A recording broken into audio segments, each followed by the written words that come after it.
शुरुआत करते हैं तो सोशल रिलीजियस मूवमेंट्स जो हुए उसकी हम पहले बात करते हैं फैक्टर्स की जिसके द्वारा उनकी उत्पत्ति हुई। मतलब ऐसा क्या हुआ कि सुधारों की जरूरत हमें पड़ी। तो इसमें अलग अलग पॉइंट्स हैं। पहला तो क्या है कि हमारी जो उस टाइम पे कंडीशन थी, ठीक है, जो हमारी सामाजिक स्थितियां थी उनमें बहुत खामियां थी, बहुत दिक्कतें थी। सबसे पहली चीज जो थी वो था डिप्रेसिंग स्टेटस ऑफ वुमेन। जो महिलाएं हैं उनका बहुत ही बुरी स्थिति थी उस टाइम पे, ठीक है। तो जैसा कि आपको पता है कि जो फीमेल इन्फेंटिसाइड, जो भ्रूण हत्या कर दी जाती थी, ठीक है, या पैदा होते ही मार दिया जाता था, अगर वे बच भी जाती थी तो चाइल्ड मैरिज हो जाती थी, ठीक है। और शादी के बाद किसी की कोई जिंदगी नहीं थी, ठीक है, बहुत ही मुश्किल से मैरिड लाइफ का कोई मतलब था, ठीक है। और अगर विधवा हो जाती है तो फिर चिता के साथ जला दिया जाता था पति की, जिसको हम सती प्रथा बोलते थे, ठीक है।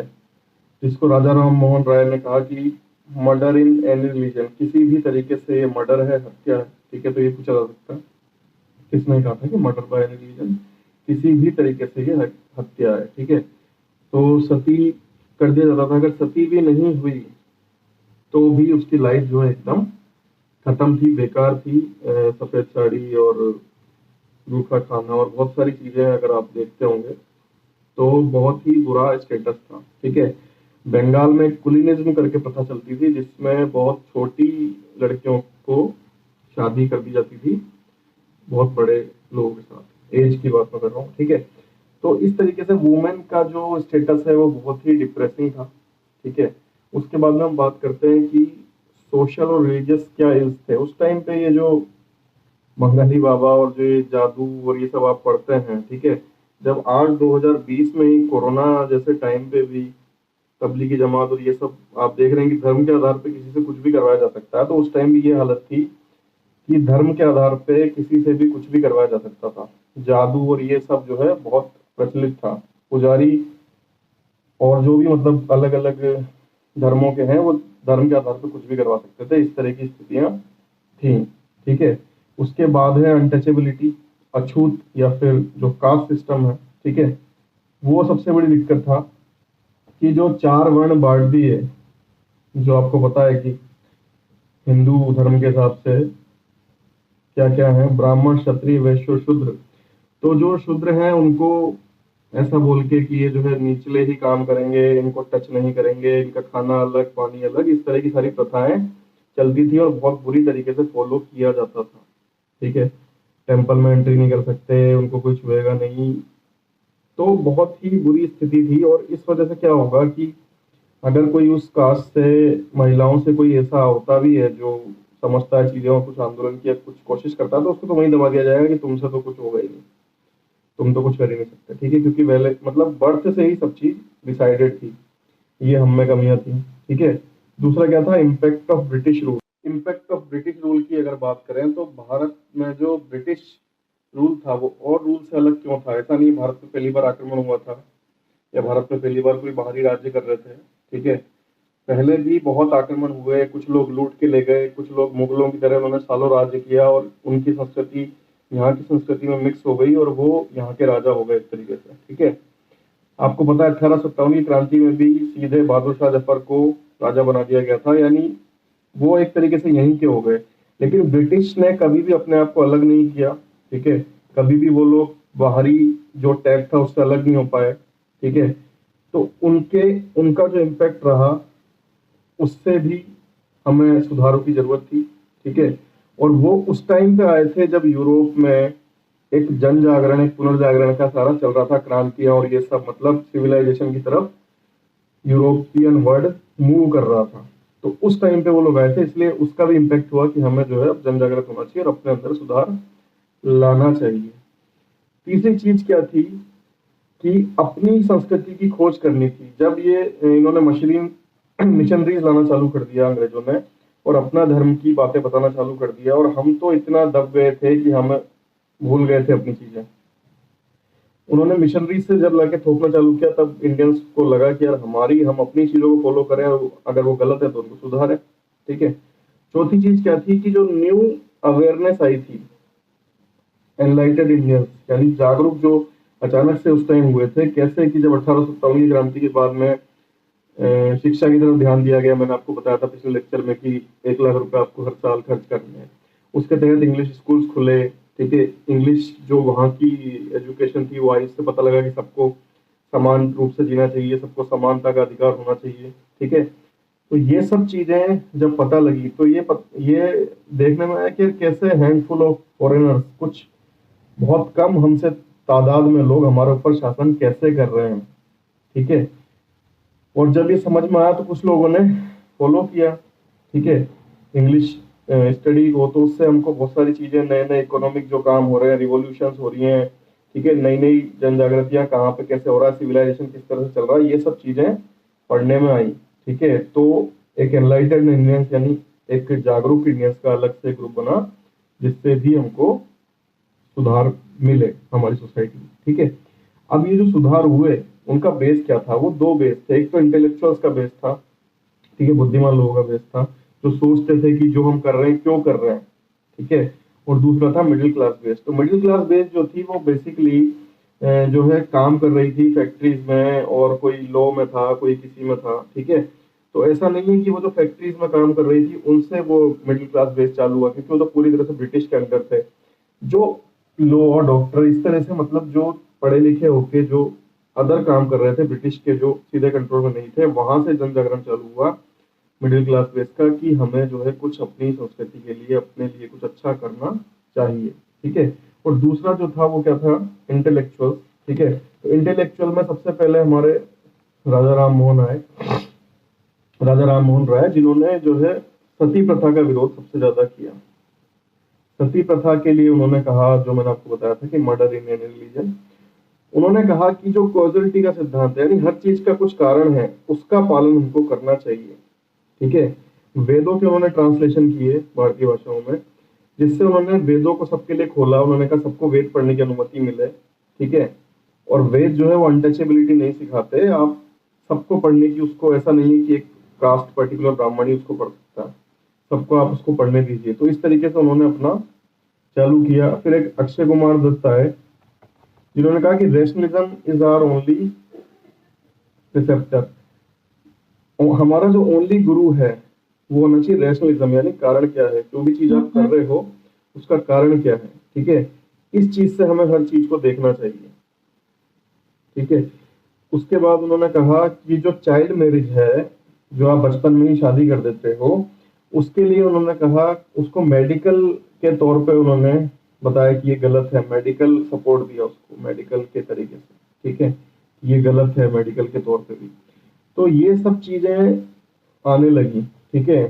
फिर जो अलीगढ़ मूवमेंट था led by sir Syed Ahmad Khan, उन्होंने क्या कहा कि ऐसा नहीं कि धार्मिक सिद्धांत बदल नहीं सकते, धार्मिक सिद्धांत भी बदले जा सकते हैं। और जो पॉलीथीज्म चलती थी भारत में, ठीक है, यानी हर जगह अलग अलग भगवान है, हर जगह अलग अलग चीजें हैं, ठीक है, जो आज भी संस्कृति का पार्ट है।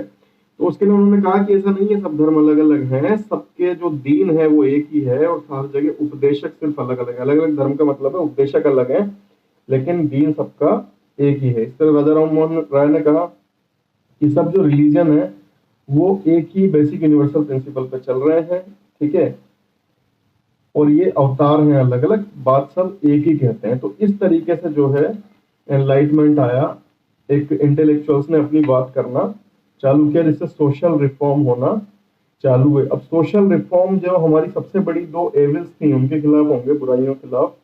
तो सबसे बड़ा जो एविल था वो था स्टेटस ऑफ वुमेन, और दूसरा बताया अनटचेबिलिटी मैंने आपको। तो यहाँ पे दो स्ट्रीम बढ़ जाएंगी जिन्होंने काम किया, एक वुमेन अपलिफ्टमेंट के लिए और एक अनटचेबिलिटी हटाने के लिए, डिप्रेस्ड क्लास के अपलिफ्टमेंट के लिए। तो इसमें बात करते हैं सबसे पहले fight for betterment of position of women. और इससे जो है 3 क्वेश्चन जो थे सोशो रिलीजियस के, वो सीधे सीधे वुमेन से आए थे, इसलिए इसको आप बहुत अच्छे से सुनना, क्योंकि अब इंपॉर्टेंट नेम्स आना चालू होंगे। अभी तक मैंने जो नाम लिए, राजा राम मोहन राय, अक्षय कुमार दत्त, सर सैयद अहमद खां, उनसे भी आ सकता है, और अब जो नाम लेंगे उससे सीधे सीधे पिछली बार 3 क्वेश्चन आए हैं। तो इसलिए इसको आप ध्यान से सुने, क्योंकि जहां नाम आ रहा है वो इम्पोर्टेंट है, ठीक है। और स्पेशली जो काम हमारे 1857 के बाद हुआ है वो बहुत ही इंपॉर्टेंट है। ठीक है, तो जो फीमेल का स्टेटस था, मैंने आपको बताया पर्दा प्रथा चलती थी, फीमेल फोर्टिसाइड होता था, ठीक है, भ्रूण हत्या होती थी, पैदा होके मार दिया जाता था, चाइल्ड मैरिज होती थी, जितने भी आपको चीजें बताई वो सब एग्जिस्ट करती थी। एजुकेशन उनको कभी नहीं दी जाती थी। ठीक है, एजुकेशन मना कर दिया जाता था। जो एक लाइन अगर आज तक भी आपने सुनी होगी, पढ़ लिख के क्या करेगी, खाना ही बनाना। ठीक है, तो ये सब चलता था कि इसको पढ़ा लिखा के क्या होगा, तो दूसरे घर चली जाएगी और इसको वहां जाके खाना ही बनाना। तो पढ़ाई तो उनको हमेशा मना कर दी जाती थी, इसलिए वो इकोनॉमिकली और सोशली हमेशा डिपेंडेंट थी अपने मेल पार्ट पे। ठीक है, शादी नहीं हुई तो पिता, और शादी हो गई है तो पति, तो वो पूरी तरीके से डिपेंडेंट थी। ठीक है, और हिंदू महिला को तो अपनी प्रॉपर्टी भी इनहेरिट करने का कोई अधिकार नहीं था। मुस्लिम महिला कर सकती थी तो वो ओनली आधा कर सकती थी। डिवोर्स के मामले में बहुत असमानताएं थी। जैसे महिला डिवोर्स नहीं दे सकती लेकिन पुरुष डिवोर्स दे सकता था। पॉलीगेमी यानी बहुविवाह चलता ही था। इसका मतलब आप तो डिवोर्स नहीं दे सकते लेकिन वो दूसरी शादी कर सकता है, तीसरी कुछ भी कर सकता है। ठीक है, हिंदू मुस्लिम दोनों में चलता था। ठीक है, जो भी महिलाओं की ख्याति थी वो माँ या पत्नी बन के थी। ठीक है, कि किसी बड़े आदमी की आप माँ हो या फिर पत्नी हो, इन्हीं दो रूप में उसकी ख्याति थी, उसके अलावा उसकी कोई ख्याति नहीं थी। तो जो रिफॉर्मिस्ट थे, जो समाज सुधारक थे, उनको ये समझ में आया कि अगर महिला का उत्थान हम नहीं करेंगे, महिला के स्टेटस को अच्छा नहीं करेंगे, तो कोई भी देश सिविलाइज नहीं हो सकता, सिविलाइजेशन की तरफ नहीं बढ़ सकता अगर महिला का वही स्थिति रहेगी।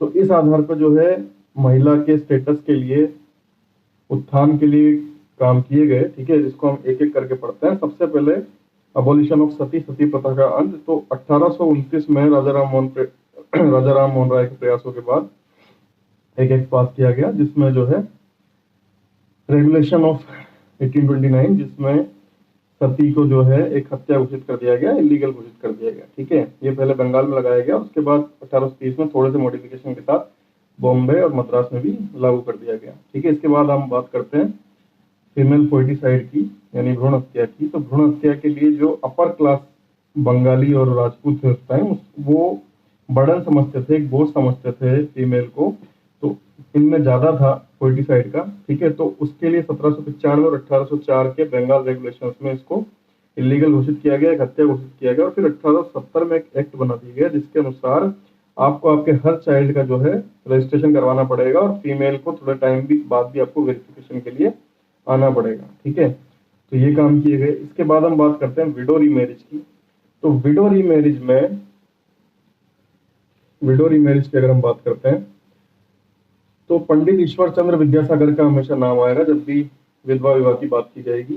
वैदिक टेक्स्ट, जो वेद की वाणी है, वेद की जो बातें हैं, उसका प्रयोग किया ये बताने के लिए कि जो हिंदू रिलीजन है वो विधवा विवाह की इजाजत देता है, वो उसको मना नहीं करता है। ठीक है, इसके बाद है जगन्नाथ शंकर सेठ और भाऊ दाजी, जिन्होंने महाराष्ट्र में गर्ल्स स्कूल को प्रमोट किया। जगन्नाथ शंकर सेठ और भाऊ दाजी, जो भी नाम नहीं ज्यादा फेमस है वो ज्यादा आ रहे हैं। जैसे आपने देखा होगा जो आंसर थे वो कर्वे थे, सरला देवी चौधरानी, तो ये सब आपको याद रखना है। ठीक है, इसके बाद में विष्णु शास्त्री पंडित, जिन्होंने विडो रीमैरिज एसोसिएशन बनाई 1850 में। ठीक है, इसके बाद करसन दास मूलजी, जिन्होंने सत्य प्रकाश गुजराती में जो है वो चालू किया विडो रीमैरिज को सपोर्ट करने के लिए।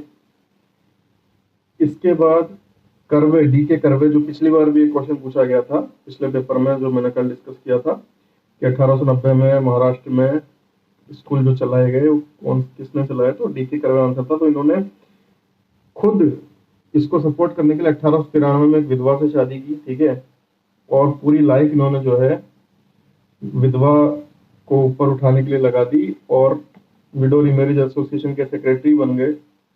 इन्होंने पूना में एक विडोज होम खोला। ठीक है, और जिसमें जो है वो अपर क्लास जो विडोज हैं उनके इंटरेस्ट की चीजें जो है वोकेशन ट्रेनिंग वगैरह वो करा सके। ठीक है, और इन्होंने स्कूल चलाया, जो क्वेश्चन पिछली बार आया था। ठीक है, इसके बाद हम बात करते हैं चाइल्ड मैरिज को कंट्रोल करने के लिए क्या किया गया। तो चाइल्ड मैरिज को कंट्रोल करने के लिए जो है सिविल मैरिज एक्ट 1872 या नेटिव मैरिज एक्ट 1872 आया था, लेकिन ये किसी ज्यादा यूज का नहीं था क्योंकि इसमें जो मेन कास्ट थी हिंदू मुस्लिम उस टाइम पे इन्वॉल्व नहीं थी। ठीक है, तो एज ऑफ कंसेंट एक्ट 1891 से लाया गया, जिसके आधार पे मैरिज ऑफ गर्ल्स 12 साल से नीचे मना कर दिया गया। इसके बाद शारदा मैरिज एक्ट 1930, जिसमें जो मैरिज की एज है वो 18 साल कर दी गई लड़कों के लिए और 14 साल कर दी गई महिलाओं के लिए।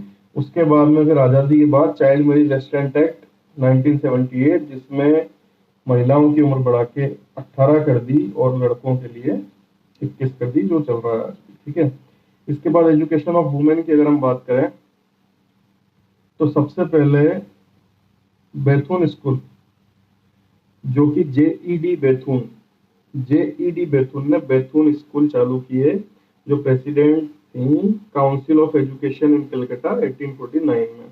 उसके बाद ईश्वर चंद्र विद्यासागर ने जो है 35 से ज्यादा गर्ल्स स्कूल बंगाल में चलाए। इसके बाद 1854 में जो वुड डिस्पैच था, चार्ल्स वुड के द्वारा जो वुड डिस्पैच लाया गया था, उसमें फीमेल एजुकेशन की बात कही गई। इसके बाद में डीके करवे ने 1916 में इंडियन वुमेन्स यूनिवर्सिटी बनाई। तो ये डीके करवे पिछली बार भी क्वेश्चन है, इस बार कह सकता है इंडियन वुमेन्स यूनिवर्सिटी 1916 में किसने बनाई। इसके बाद लेडी हार्डिंग मेडिकल कॉलेज खुले दिल्ली में उसी साल 1916 में। इसके बाद डफरिन हॉस्पिटल जो लॉर्ड डफरिन था, ठीक है, उसके नाम पे, तो 1880 में लॉर्ड डफरिन मतलब डफरिन हॉस्पिटल जो है दिल्ली में बनना चालू हुए।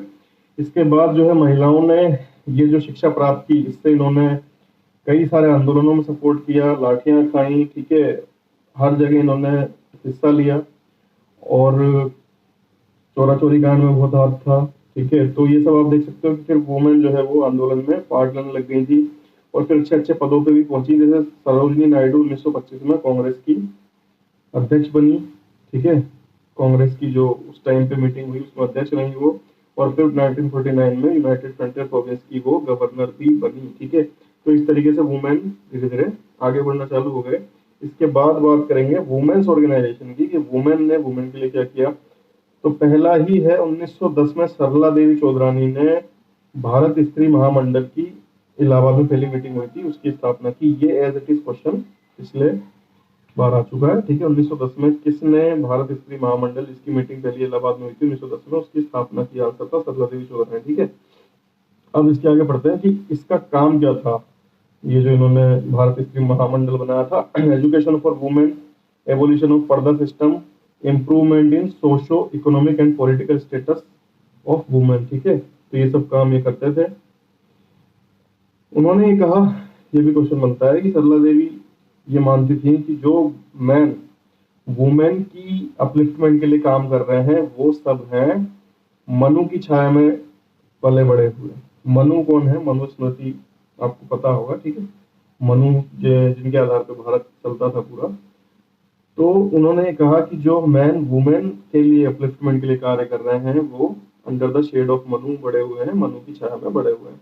इसके बाद रमाबाई रानाडे, जिन्होंने लेडीज सोशल कॉन्फ्रेंस की स्थापना की, जो कि parent organisation national social conference का एक पार्ट था 1904 में बॉम्बे में। तो पिछली बार सरला देवी चौधरानी पे आ गया, इस बार हो सकता है रमाबाई रानाडे पे आ जाए। लेडीज सोशल कॉन्फ्रेंस की स्थापना किसने की? भारत महिला परिषद, इसका हिंदी में नाम है, 1904 में बॉम्बे में। आंसर क्या? रमाबाई रानाडे ने। इसके बाद में पंडिता रमाबाई सरस्वती ने आर्य महिला समाज की स्थापना की। ये क्वेश्चन आया ही पिछली बार, आर्य महिला समाज की स्थापना किसने की? तो क्या आंसर है? पंडित रमाबाई सरस्वती। ठीक है, इन्होंने आर्य महिला समाज की स्थापना की और इन्होंने improvement of educational syllabus of Indian women के लिए जो एजुकेशन कमीशन था इंग्लिश का, जिसको बाद में रेफर किया गया क्वीन विक्टोरिया के लिए, उससे भी इन्होंने प्रार्थना की थी। ठीक है, तो ये भी क्वेश्चन बन जाता है। पिछली बार आर्य महिला समाज पर, इस बार यह सकता है कि किसने एजुकेशन कमीशन ऑफ इंग्लिश के सामने प्लीड किया वुमेन के सिलेबस में चेंज के लिए। ठीक है, तो क्या आंसर है? पंडित रमाबाई सरस्वती। इसके बाद में इन्होंने नहीं, रमाबाई रानाडे ने आर्य महिला समाज की एक ब्रांच बॉम्बे में भी खोली। तो देखिए कंफ्यूजिंग नेम है, पंडिता रमाबाई अलग है और रमाबाई रानाडे अलग है। रमाबाई रानाडे ने आर्य महिला समाज की बॉम्बे विंग की स्टार्ट किया है। ठीक है, ओनली बॉम्बे विंग। और आर्य महिला समाज पूरा किसने स्टार्ट किया? पंडिता रमाबाई। पिछली बार भी ये दोनों नाम ऑप्शंस में थे, तो आप कंफ्यूज ना हो, ध्यान रखें कि ओनली बॉम्बे ब्रांच को रमाबाई रानडे ने स्टार्ट किया। इसके बाद में इंटरनेशनल काउंसिल ऑफ वुमेन का एक भाग 1925 में national council of women India में एस्टेब्लिश हुआ, जिसमें मदद की मेहरीबाई टाटा ने, ठीक है। और ये किसके लिए काम करता था? पर्दा system, caste difference, lack of education, ठीक है। और इसकी एग्जीक्यूटिव कमेटी में कौन कौन लोग थे? एग्जीक्यूटिव कमेटी भी आ सकती है, इनमें से कौन था, इनमें से कौन नहीं था? कॉर्नेलिया सरफजी। तो ये भी क्वेश्चन बन सकता है, इंडिया की पहली लेडी बैरिस्टर कौन थी? कॉर्नेलिया सरफजी, और ये एग्जीक्यूटिव कमेटी में थी नेशनल काउंसिल ऑफ वुमेन के, ठीक है। और कौन था? Tarabai Premchand, wife of wealthy banker थी ये। शफी तैयब जी उस टाइम पे मुंबई की एक मुस्लिम लीडिंग फैमिली की मेंबर थी। महारानी सुचारू देवी जो केशव चंद्र सेन की बेटी थी, ठीक है। तो ये एक नेशनल काउंसिल ऑफ वुमेन है जिसने मेहरीबाई टाटा ने इसको स्थापित करने में भूमिका निभाई। काम सब वही करेंगे, महिला का अपलिफ्टमेंट यानी पर्दा सिस्टम, लैक ऑफ एजुकेशन, इन सब पे काम करते थे। इसकी एग्जीक्यूटिव कमेटी में कौन कौन मेंबर थे मैंने आपको बताया। और इसके लिए एक खास बात और क्या है कि इनके रहने के तौर तरीके के आधार पे, क्योंकि सब थोड़े अपर क्लास के, थोड़े अमीर लोगों में से, एलाइट में से, इनको ये कह दिया गया कि अपर क्लास इंग्लिश वुमेन की तरीके से रहते हैं। यानी वही आप समझ सकते हैं कि जो अच्छा नहीं लगता उसके लिए कुछ तो बोलेंगे, तो ये कह दिया गया कि अपर क्लास इंग्लिश वुमेन का ही ग्रुप है। तो ये पूछा सकता है अपर क्लास इंग्लिश वुमेन इसके लिए कहा गया नेशनल काउंसिल ऑफ वुमेन। इसके बाद में ऑल इंडिया वुमेन्स कॉन्फ्रेंस, ये मार्गरेट कजन्स ने बनाई थी, मार्गरेट बहनों ने, 1927 में। इसकी पहली जो मीटिंग हुई वो फर्गुसन कॉलेज पुणे में हुई, ठीक है, ये भी इम्पोर्टेंट है।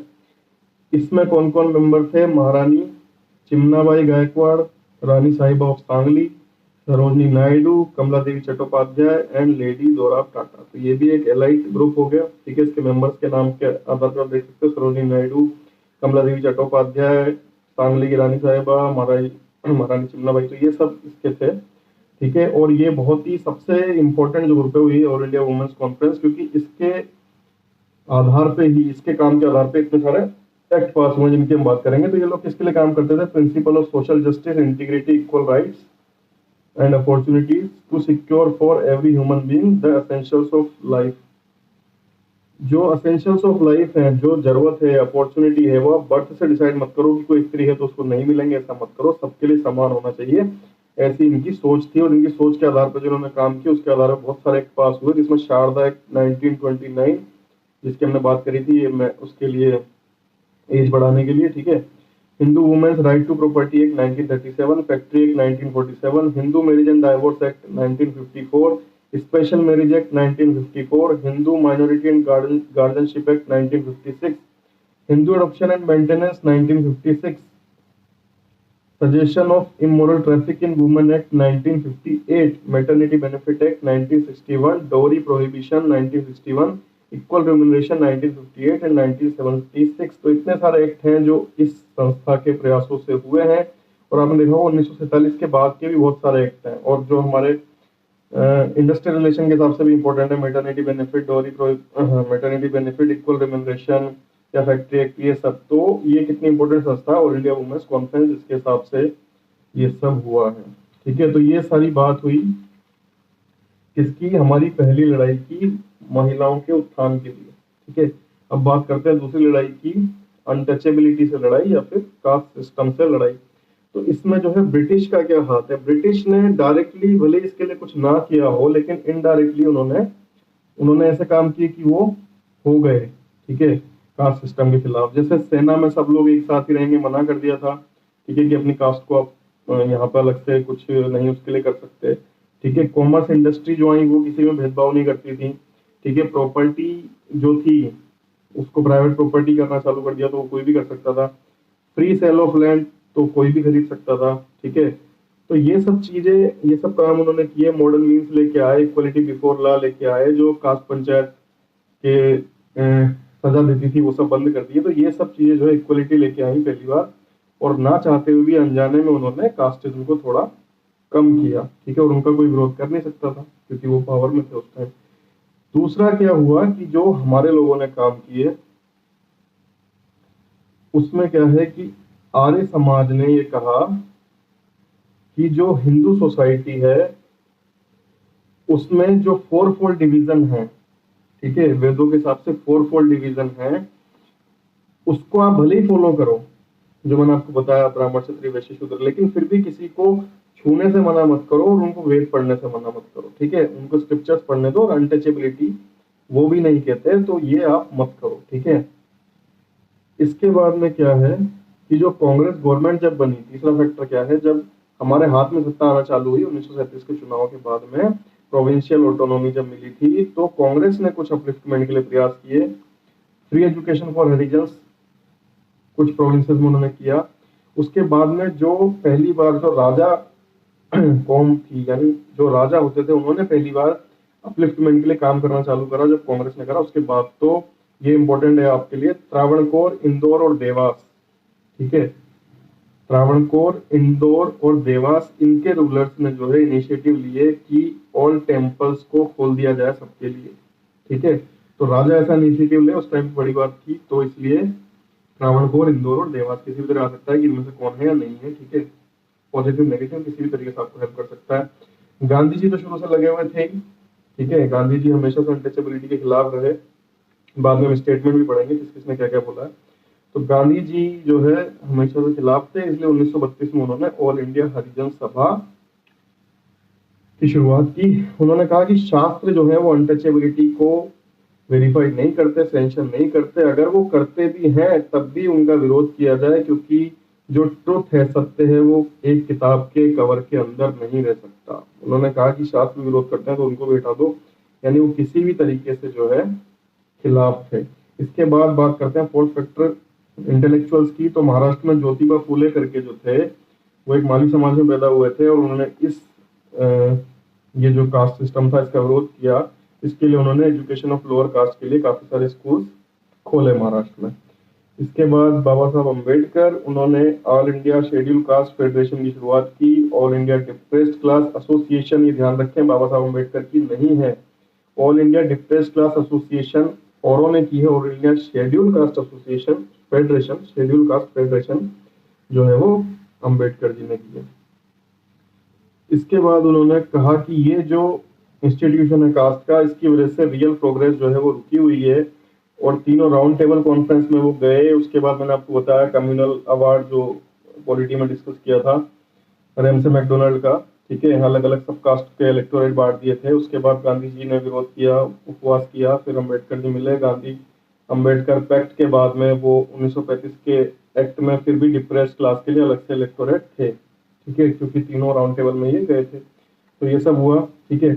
इसके बाद में महाराजा ऑफ कोल्हापुर, कोल्हापुर के महाराजा ने नॉन ब्राह्मण मूवमेंट को जो है इनिशिएट किया और उनका साथ दिया कम्माद, रेड्डी, वेल्लास और मुस्लिम्स ने। तो रेड्डी आपको पता है कितनी पावरफुल कास्ट है, वेल्लास, कम्माद, तो जो उस टाइम की पावरफुल कास्ट थी उन्होंने भी सपोर्ट किया। तो पहली बार अपर कास्ट ने सपोर्ट किया कि इतना शोषण नहीं होना चाहिए, अनटचेबिलिटी हटनी चाहिए।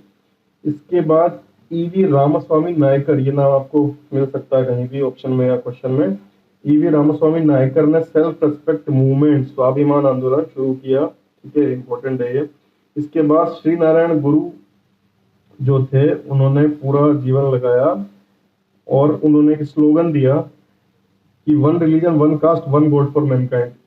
जो टेम्पल मूवमेंट है, मतलब मंदिर सबके लिए खोलो आप, उसके लिए श्री नारायण गुरु ने केरला में क्या नारा दिया, तो नारे भी आ रहे हैं, स्लोगन भी, मतलब बातें भी आ रही हैं क्वेश्चन में, तो ये भी आ सकता है। One religion one cast one God for Mankind किसने कहा? श्री नारायण गुरु ने। और इनके चेले ने सहद्रन अय्यप्पन ने क्या कहा? No religion no caste no god for mankind. अगर कोई रिलीजन नहीं है, कोई कास्ट नहीं है, तो फिर कोई गॉड नहीं है, ठीक है। तो नो रिलीजन नो कास्ट है सहद्रन अय्यप्पन का, और one religion one cast one God है श्री नारायण गुरु का, केरला में इन्होंने किया। इसके बाद में भीमराव अम्बेडकर ने महार सत्याग्रह किया 1927 में। महार सत्याग्रह में इन्होंने क्या किया? 2500 की एक भीड़ को लेके, ये चावतकर करके जो है 14 टैंक करके एक टैंक था जिससे जो है बड़ी कास्ट वाले पानी पीते थे, तो वहां पे गए और इन्होंने उस टैंक से पानी पिया, ठीक है, एक तरीके से स्मिथ को तोड़ना हो गया। और उन्होंने उसके बाद में फिर अपने लोगों के साथ जाके मनुस्मृति को भी जलाया जो कास्ट सिस्टम बताती थी। तो ये एक तरीके से उन्होंने विरोध के सब काम किए।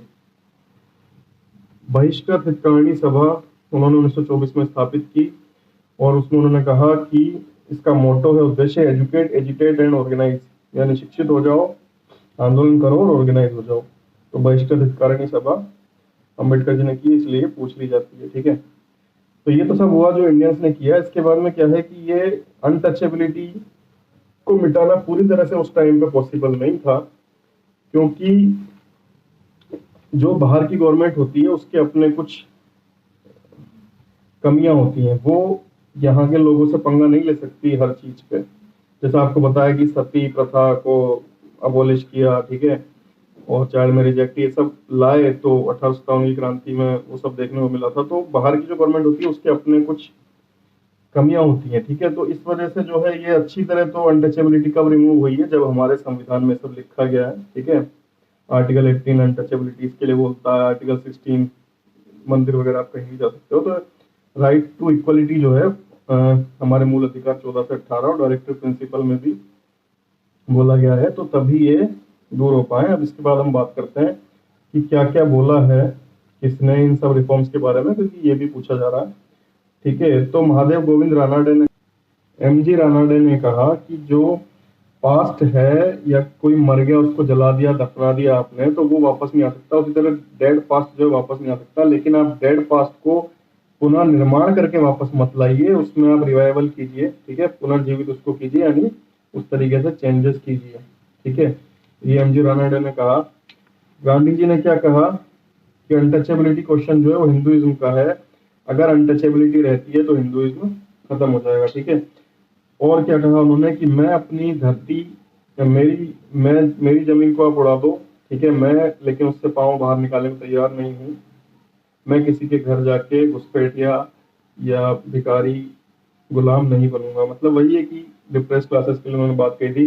बी आर अम्बेडकर ने कहा कि जो ब्राह्मण हैं उनमें से कोई वोल्टेयर बन के नहीं आया। वोल्टेयर एक फ्रांसीसी विचारक थे जिन्होंने इस तरह के मूवमेंट में पार्ट लिया था। उन्होंने कहा ब्राह्मण से कोई वोल्टेयर बन के भारत में नहीं आया, क्योंकि ब्राह्मण अपनी सुप्रीमेसी को खोना नहीं चाहते। ठीक है, जवाहरलाल नेहरू ने क्या कहा कि ये जो मिडिल क्लास एनलाइटन हुई थी, जागरूक हुई थी, इनको कोई धर्म नहीं चाहिए था, ये कोई धर्म नहीं ढूंढ रहे थे, ये अपनी कल्चरल रूट्स को ढूंढ रहे थे। ठीक है, तो ये सब हमने बात की। इसके बाद हम बात करते हैं सोशो रिलीजियस मूवमेंट की। तो सोशो रिलीजियस मूवमेंट में किस तरीके से शुरू हुआ, उसका क्या रीजन था, क्या क्या मतलब क्या उसके दो अंग थे। मैंने आपको पिछले लेक्चर में बात की कि पहला एक जो अंग था वो था कि महिलाओं का स्टेटस उठाना। ठीक है, महिलाओं की जो डिप्रेस्ड स्टेटस था उसको बड़ा करना, उसको अच्छा करना। और जो दूसरा काम था वो अनटचेबिलिटी यानी कास्टिज्म के खिलाफ, ब्राह्मण मोनोपोली के खिलाफ कि सिर्फ ब्राह्मण ही वेद पढ़ सकते हैं, उन्हें ही सब अधिकार है, उन सब चीजों के खिलाफ जो सेकंड था। ठीक है, तो अम्बेडकर, बड़ा नाम था बी आर अम्बेडकर, जिन्होंने काफी कुछ अनटचेबिलिटी के लिए किया। महात्मा गांधी ने काफी कुछ बोला। ठीक है, वो धर्म ही नहीं है जो इस चीज की स्वीकृति देता है, और हिंदुइज्म खत्म हो जाएगी अगर अनटचेबिलिटी रहती है। ठीक है, अम्बेडकर जी ने कहा कि इंडिया में कोई वोल्टेयर नहीं है, ब्राह्मणों से कोई वोल्टेयर निकल के नहीं आया जो सपोर्ट कर रहा है लोअर कास्ट को। ठीक है, तो ये सब मैंने आपको पिछले लेक्चर में बताया था, वो सब ध्यान रखना है आपको। उसके बाद हम बात करते हैं अब विद नेम्स की किस किसने क्या क्या किया, पूरा इसको हम स्टडी करते हैं। तो सरला देवी चौधरानी ने जो है भारत स्त्री महामंडल की स्थापना की थी। ठीक है, इसके बाद रमाबाई रानाडे ने क्या किया, ये दो नाम इंपॉर्टेंट हैं और एक जैसे, इनको ध्यान रखें, रमाबाई रानाडे, पंडिता रमाबाई, दोनों पे क्वेश्चन पिछली बार आया है और भारत स्त्री महामंडल पे भी आया है, इसलिए हमको ध्यान रखना है। ठीक है, रमाबाई रानाडे ने जो स्थापना की थी वो लेडीज सोशल कॉन्फ्रेंस की थी, भारत महिला परिषद। ठीक है, जिसकी जो पेरेंट ऑर्गेनाइजेशन थी वो इंडियन सोशल कॉन्फ्रेंस थी, और उसकी उन्होंने एक मतलब लेडीज के लिए लेडीज सोशल कॉन्फ्रेंस की स्थापना की, भारत महिला परिषद की, रमाबाई रानाडे ने। और क्या किया, आर्य महिला समाज की बॉम्बे ब्रांच की स्थापना की, रमाबाई रानाडे। ठीक है, अब देखिए नाम बहुत सारे हैं लिस्ट में, बहुत बड़ी लिस्ट है, आपको याद पूरी रखनी है, इसलिए आपको अगर मैं जल्दी बोल जाता हूँ, समझ में नहीं आता तो दोबारा से उसको देख लें, नहीं आता कमेंट सेक्शन में पूछ लें, टेलीग्राम पे पूछ लें, लेकिन प्लीज प्लीज सारे नाम याद रखने हैं आपको, क्योंकि ये नाम आपको जरूर मिलेंगे वहां पे। ठीक है, तो रमाबाई रानाडे ने लेडीज सोशल कॉन्फ्रेंस की स्थापना की और आर्य महिला समाज की बॉम्बे ब्रांच की स्थापना की। आर्य महिला समाज की बॉम्बे ब्रांच की सिर्फ, और आर्य महिला समाज की स्थापना किसने की, पंडिता रमाबाई ने। ठीक है, ये सारे क्वेश्चन थे पिछली बार, ध्यान रखें। पंडिता रमाबाई। इसके बाद बात करते हैं बी आर अम्बेडकर की। इन्होंने कौन कौन सी जो है बनाई थी ऑर्गेनाइजेशन। इन्होंने बनाई थी बहिष्कृत हितकारिणी सभा और all India scheduled caste federation. ठीक है, ऑल इंडिया डिप्रेस्ड क्लास नहीं बनाई थी, ऑल इंडिया शेड्यूल्ड क्लास बनाई थी। ध्यान रखें, ऑल इंडिया डिप्रेस्ड क्लास आता है तो बी आर अम्बेडकर ने नहीं बनाई थी, all India scheduled caste federation बनाई थी। और बहिष्कृत हितकारिणी सभा, जिसका मोटो था एजुकेट, एजिटेट एंड ऑर्गेनाइज। शिक्षित हो जाओ, आंदोलन करो और ऑर्गेनाइज हो जाओ। ठीक है, व्यवस्थित हो जाओ। तो ये बहिष्कृत हितकारिणी सभा का मोटो था जो बनाई थी बी आर अम्बेडकर ने। पूछा जा सकता है किसने बनाई, क्या मोटो था। ठीक है, इसके बाद केरला में नारायण गुरु और सहाद्रन अयप्पन। नारायण गुरु ने जो है टेम्पल्स में एंट्री के लिए एक मूवमेंट चलाया था। ठीक है, जिसका उन्होंने स्लोगन दिया था one religion one cast and one God for Mankind. एक ही धर्म है, एक ही कास्ट है और एक ही गॉड है मैनकाइंड के लिए। सहाद्रन अयप्पन उनके शिष्य थे, उन्होंने इस रिलीजन को कर दिया था no religion no caste and no god for mankind. अगर कोई टेम्पल में आप घुसने नहीं दे रहे हो तो कोई धर्म नहीं है, कोई कास्ट नहीं है और कोई गॉड नहीं है मैनकाइंड के लिए। ठीक है, तो नारायण गुरु ने वन वन वन और सहाद्रन अयप्पन ने no no no. EV Ramaswamy Naicker ने जो है सेल्फ रेस्पेक्ट मूवमेंट चलाया था। ठीक है, तो सेल्फ रेस्पेक्ट मूवमेंट किसने चलाया था, ईवी रामास्वामी नायकर। ठीक है, इसके बाद हम बात करते हैं राजा राम मोहन राय की। तो ये बहुत ही प्रसिद्ध नाम है। इन्होंने सबसे पहले जो है वुमेन के लिए चालू किया था सब चीजें, वुमेन एजुकेशन, चाइल्ड मैरिज और सती प्रथा के खिलाफ विलियम बेंटिंग के साथ मिलकर इन्होंने जो है लॉ भी बनने में पूरी भूमिका निभाई। ठीक है, इसीलिए इनको father of Indian renaissance and maker of modern India कहा जाता है। भारतीय जन जागरण के पिता और जो नया भारत है उसके निर्माता राजा राम मोहन राय को कहा जाता है। इन्होंने जो है, इनका जो बुक है उसका नाम है गिफ्ट टू मोनोथीस्ट। ठीक है, गिफ्ट टू मोनोथीस्ट, ध्यान रखें। और इन्होंने वेद और उपनिषद को जो है ट्रांसलेट किया बंगाली में। ब्रह्म समाज की इन्होंने स्थापना की, पहले ब्रह्म सभा उसको कहा, फिर ब्रह्म समाज उसको कह दिया गया। आत्मीय सभा की भी इन्होंने की थी। ब्रह्म समाज काफी आगे चलता रहा। ठीक है, और इन्होंने ट्रांसलेट किया वेद और उपनिषद को और बताया कि ये जो है ऐसा नहीं है कि ओनली ब्राह्मण ही पढ़ सकते हैं। ठीक है, लेकिन बैक टू वेदास ये स्लोगन इनका नहीं था, ध्यान रखें। लगता है कि इन्होंने ट्रांसलेट किया था तो इनका होगा बैक टू वेदास है दयानंद सरस्वती का, जिसकी बात हम आगे करेंगे। इनका है गिफ्ट टू मोनोथीस्ट। ठीक है, ये बुक है इनकी। इन्होंने कहा कि I regret to say that जो today system of religion by Hindus not calculated to promote their political interest, some changes should be made for political advantage and social comfort. यानी जो आज का हिंदू धर्म है वो अपने पॉलिटिकल इंटरेस्ट को बता सके, ऐसा उसका स्वरूप नहीं है, उसमें कुछ चेंजेस किए जाने चाहिए, ऐसा कहने मुझे खेद है। ऐसा इन्होंने कहा था राजा राम मोहन राय। ठीक है, इसके बाद हम बात करते हैं देवेंद्रनाथ टैगोर की। तो तत्वबोधिनी सभा की इन्होंने स्थापना की थी और तत्वबोधिनी पत्रिका बंगाली में इन्होंने निकाली थी। ठीक है, इसके बाद हम बात करते हैं केशव चंद्र सेन की। इन्होंने कहा था whoever worships true God daily must learn to recognize all his countrymen as brethren। जो भी सच्चे भगवान की रोज पूजा करता है वो अपने सभी देशवासियों को उसको भाई के रूप में समझना चाहिए। ठीक है, केशव चंद्र सेन ने कहा था। इन्होंने जो है विधवा विवाह के लिए काफी काम किए और ब्रह्म समाज के अंग रहे। उसके बाद में ब्रह्म समाज टूट गया इनकी वजह से दो भागों में और साधारण ब्रह्म समाज की इन्होंने स्थापना की। और इन्होंने क्या किया, प्रार्थना समाज की स्थापना की, जिस आत्माराम पांडुरंग। ठीक है, दूसरा नाम जो प्रार्थना समाज में आत्माराम पांडुरंग। तो इन्होंने आत्माराम पांडुरंग की हेल्प की, जिसके थ्रू प्रार्थना समाज की स्थापना हुई। तो प्रार्थना समाज कैसे स्थापित हुआ, केशव चंद्र सेन ने हेल्प की आत्माराम पांडुरंग की। आत्माराम पांडुरंग ने केशव चंद्र सेन की हेल्प से इसको स्थापित किया। इसके बाद एक एंग्लो इंडियन भी थे, हेनरी विवियन डेरोजियो, इनका भी नाम आता है। ठीक है, क्योंकि ये थे तो बाहर के लेकिन उन्होंने इंडिया में जो है सोशल रिफॉर्म्स के काम किए। और इसलिए सुरेंद्र नाथ बनर्जी ने कहा कि pioneers of modern civilisation of Bengal. अगर किसी भारतीय ने कह दिया उसके लिए कुछ तो वो इम्पोर्टेंट हो जाता है। तो सुरेंद्र नाथ बनर्जी ने कहा कि pioneers of modern civilisation of Bengal, ये जो है मॉडर्न सिविलाइजेशन जो बंगाल में है उसके ये पायोनियर हैं, अग्रणी है। ठीक है, इसके बाद हम बात करते हैं ईश्वर चंद्र विद्यासागर की। तो ईश्वर चंद्र विद्यासागर के बारे में मैंने आपको पिछले लेक्चर में बताया था कि विधवा विवाह से रिलेटेड जब भी बात आएगी इनका नाम आएगा। इन्होंने क्या किया, प्रिंसिपल ऑफ संस्कृत कॉलेज ये बन गए कलकत्ता में। और इन्होंने जो है ये अपने जो कॉलेज थे वो सबके लिए खोल दिए, नॉन ब्राह्मण के लिए। कि जो ब्राह्मण ऑर्थोडॉक्सी थी, ठीक है, ब्राह्मण मोनोपोली थी संस्कृत पढ़ने और इन सब चीजों के ऊपर, पे अटैक करते हुए इन्होंने अपने कॉलेज जो है नॉन ब्राह्मण्स के लिए खोल दिए, वुमेन एजुकेशन और विडो मैरिजेस के लिए इन्होंने काम किए, और इसी आधार पे जो है बैथून स्कूल कलकत्ता में शुरू हुए। इन्होंने नहीं किए, पर इनके जो सारे आंदोलन थे उसके बाद ये शुरू हुए, मतलब उसमें इन्होंने काफी महत्वपूर्ण भूमिका निभाई। इसके बाद हम बात करते हैं बाल शास्त्री जाम्बेकर। ठीक है, बाल शास्त्री जाम्बेकर जैसे नाम से स्पष्ट है कि ये महाराष्ट्र के थे। इन्होंने एक न्यूज़पेपर चालू किया, दर्पण। ठीक है, और बाद में एक दिग्दर्शक करके भी उसकी मैगजीन चालू की, दर्पण न्यूज़पेपर और दिग्दर्शक मैगजीन, जिसमें साइंस से रिलेटेड भी बातें करते थे। इन्होंने जो ब्राह्मणिकल ऑर्थोडॉक्सी उसके खिलाफ, कास्टिज्म के खिलाफ जो है लिखते थे, और दिग्दर्शक में साइंस वगैरह की बातें करते थे। बाद में इन्होंने बॉम्बे नेटिव जनरल लाइब्रेरी की भी स्थापना की थी। बॉम्बे नेटिव जनरल लाइब्रेरी, बाल शास्त्री जाम्बेकर। ठीक है, इसके बाद बात करते हैं ज्योतिराव फुले, या ज्योतिबा फुले भी आप जिनको बोलते हो। ठीक है, इन्होंने जो है सत्यशोधक समाज की स्थापना की। सत्यशोधक मीन्स ट्रूथ सीकर्स, जो सत्य को शोध कर रहे हैं, सत्य की खोज कर रहे हैं, सत्यशोधक समाज की इन्होंने स्थापना की। इन्होंने सोशल रिफॉर्म्स के काम किए, फिर से वही अनटचेबिलिटी और इन सब के खिलाफ, क्योंकि माली समाज में पैदा हुए थे। ठीक है, इन्होंने यही सब जो काम कर रहे हैं लोग, ठीक है, अनटचेबिलिटी और ब्राह्मण ऑर्थोडॉक्सी के खिलाफ इन्होंने भी काम किए कि निचली जातियों को भी पढ़ने का अधिकार होना चाहिए। ठीक है, इनकी जो बुक है वो है सार्वजनिक सत्य धर्म एंड गुलामगिरी।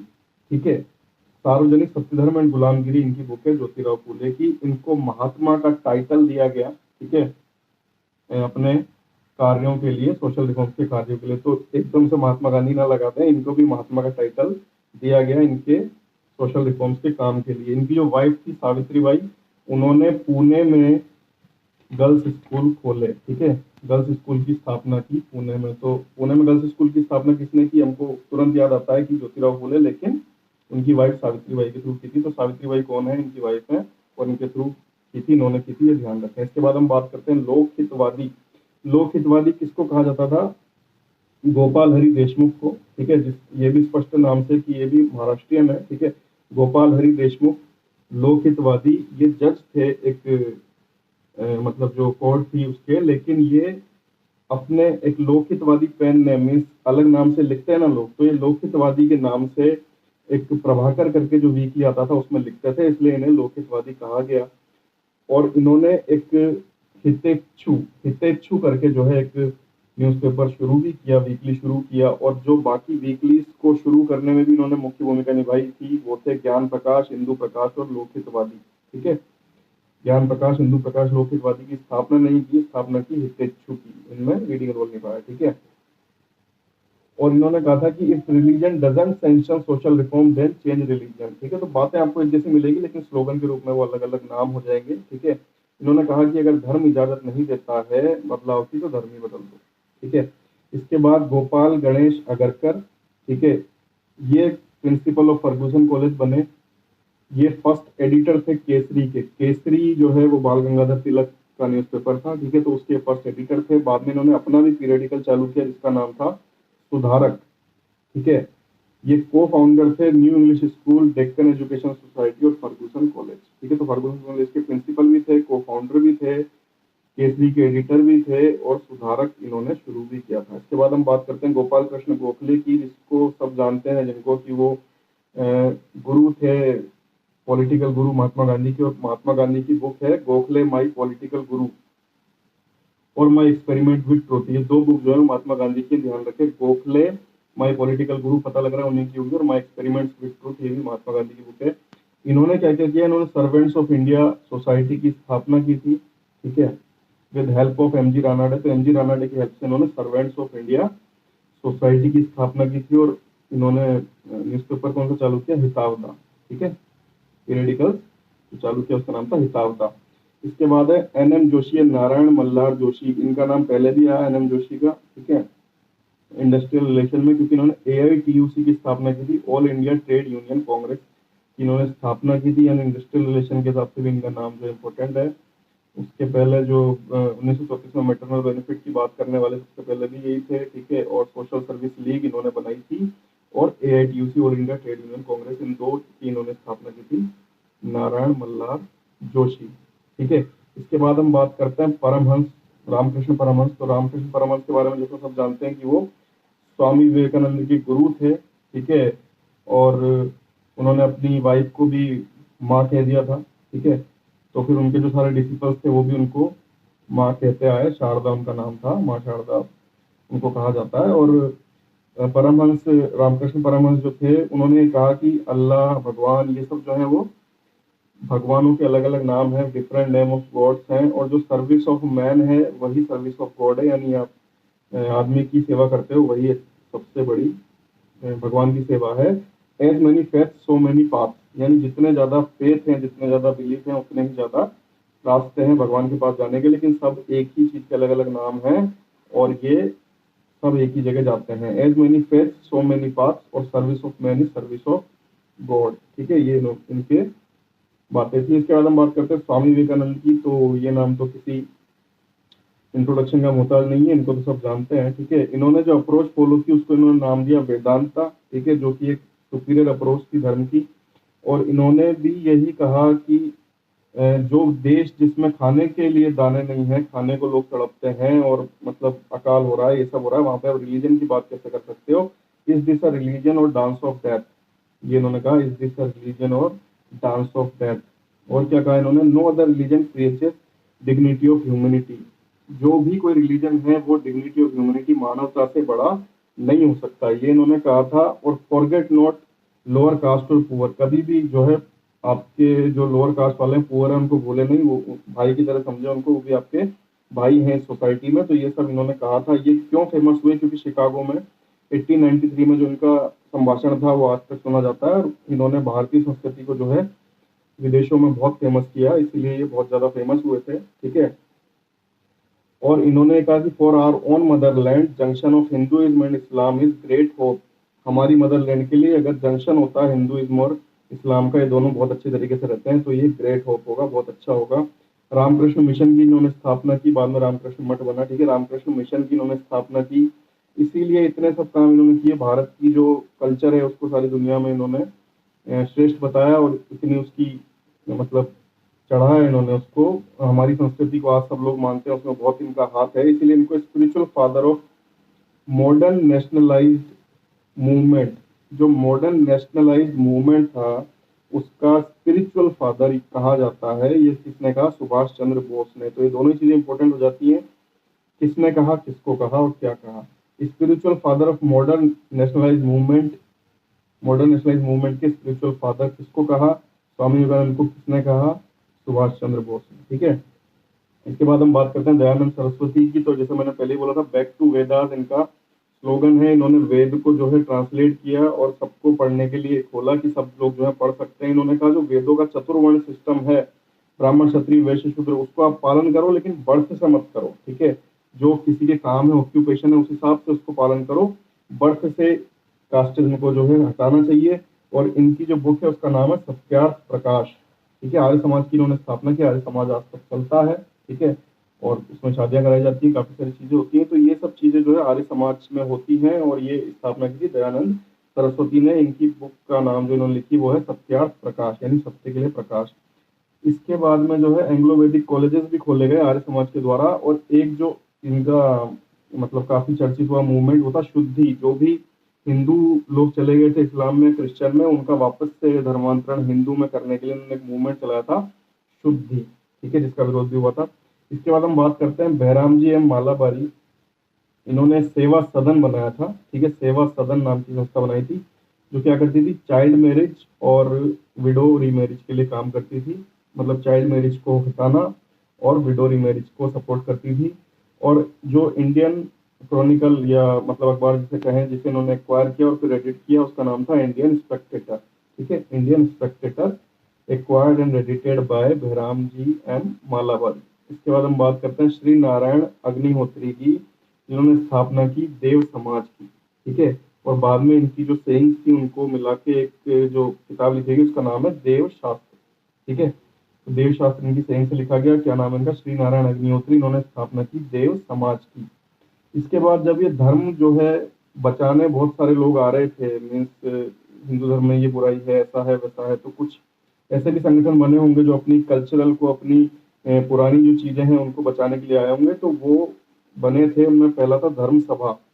जो बनाया था राधाकांत देव ने, जो ब्रह्म समाज, जो राजा राम मोहन राय की सेइंग थी, वो कहते थे धर्म में चेंज होना चाहिए, ये होना चाहिए, जो भी उनकी मैंने बातें बताई कि हिंदू धर्म अभी जो है पॉलिटिकल इंटरेस्ट नहीं बता रहा, उसमें कुछ चेंज होना चाहिए, तो उसके अपोजिशन में राधाकांत देव ने धर्म सभा की स्थापना की थी। और कौन सा था, भारत, बाद में जब ये सारे लोग मिले तो इन्होंने भारत धर्म महामंडल करके एक संस्था बनाई इंडिया लेवल पे, जिसका जो हेडक्वार्टर है वाराणसी में बनाया, भारत धर्म महामंडल, हेडक्वार्टर वाराणसी। वही ये अपनी जो कल्चर है हिंदू धर्म का, उसको बचाने के लिए बना था। इसकी जो प्रोमिनेंट फिगर है इसके निर्माण में, वो पंडित मदन मोहन मालवीय, और इन लोगों का काम क्या था, हिंदू स्कूल, हिंदू कॉलेजेस की स्थापना, जिससे जो कल्चर है उसको बचाया जा सके। ठीक है, इसके बाद बात करते हैं राधा स्वामी मूवमेंट की। तो तुलसी राम या शिव दयाल साहब भी जिनको कहा जाता है, तुलसी राम या शिव दयाल साहब एक ही आदमी का नाम है।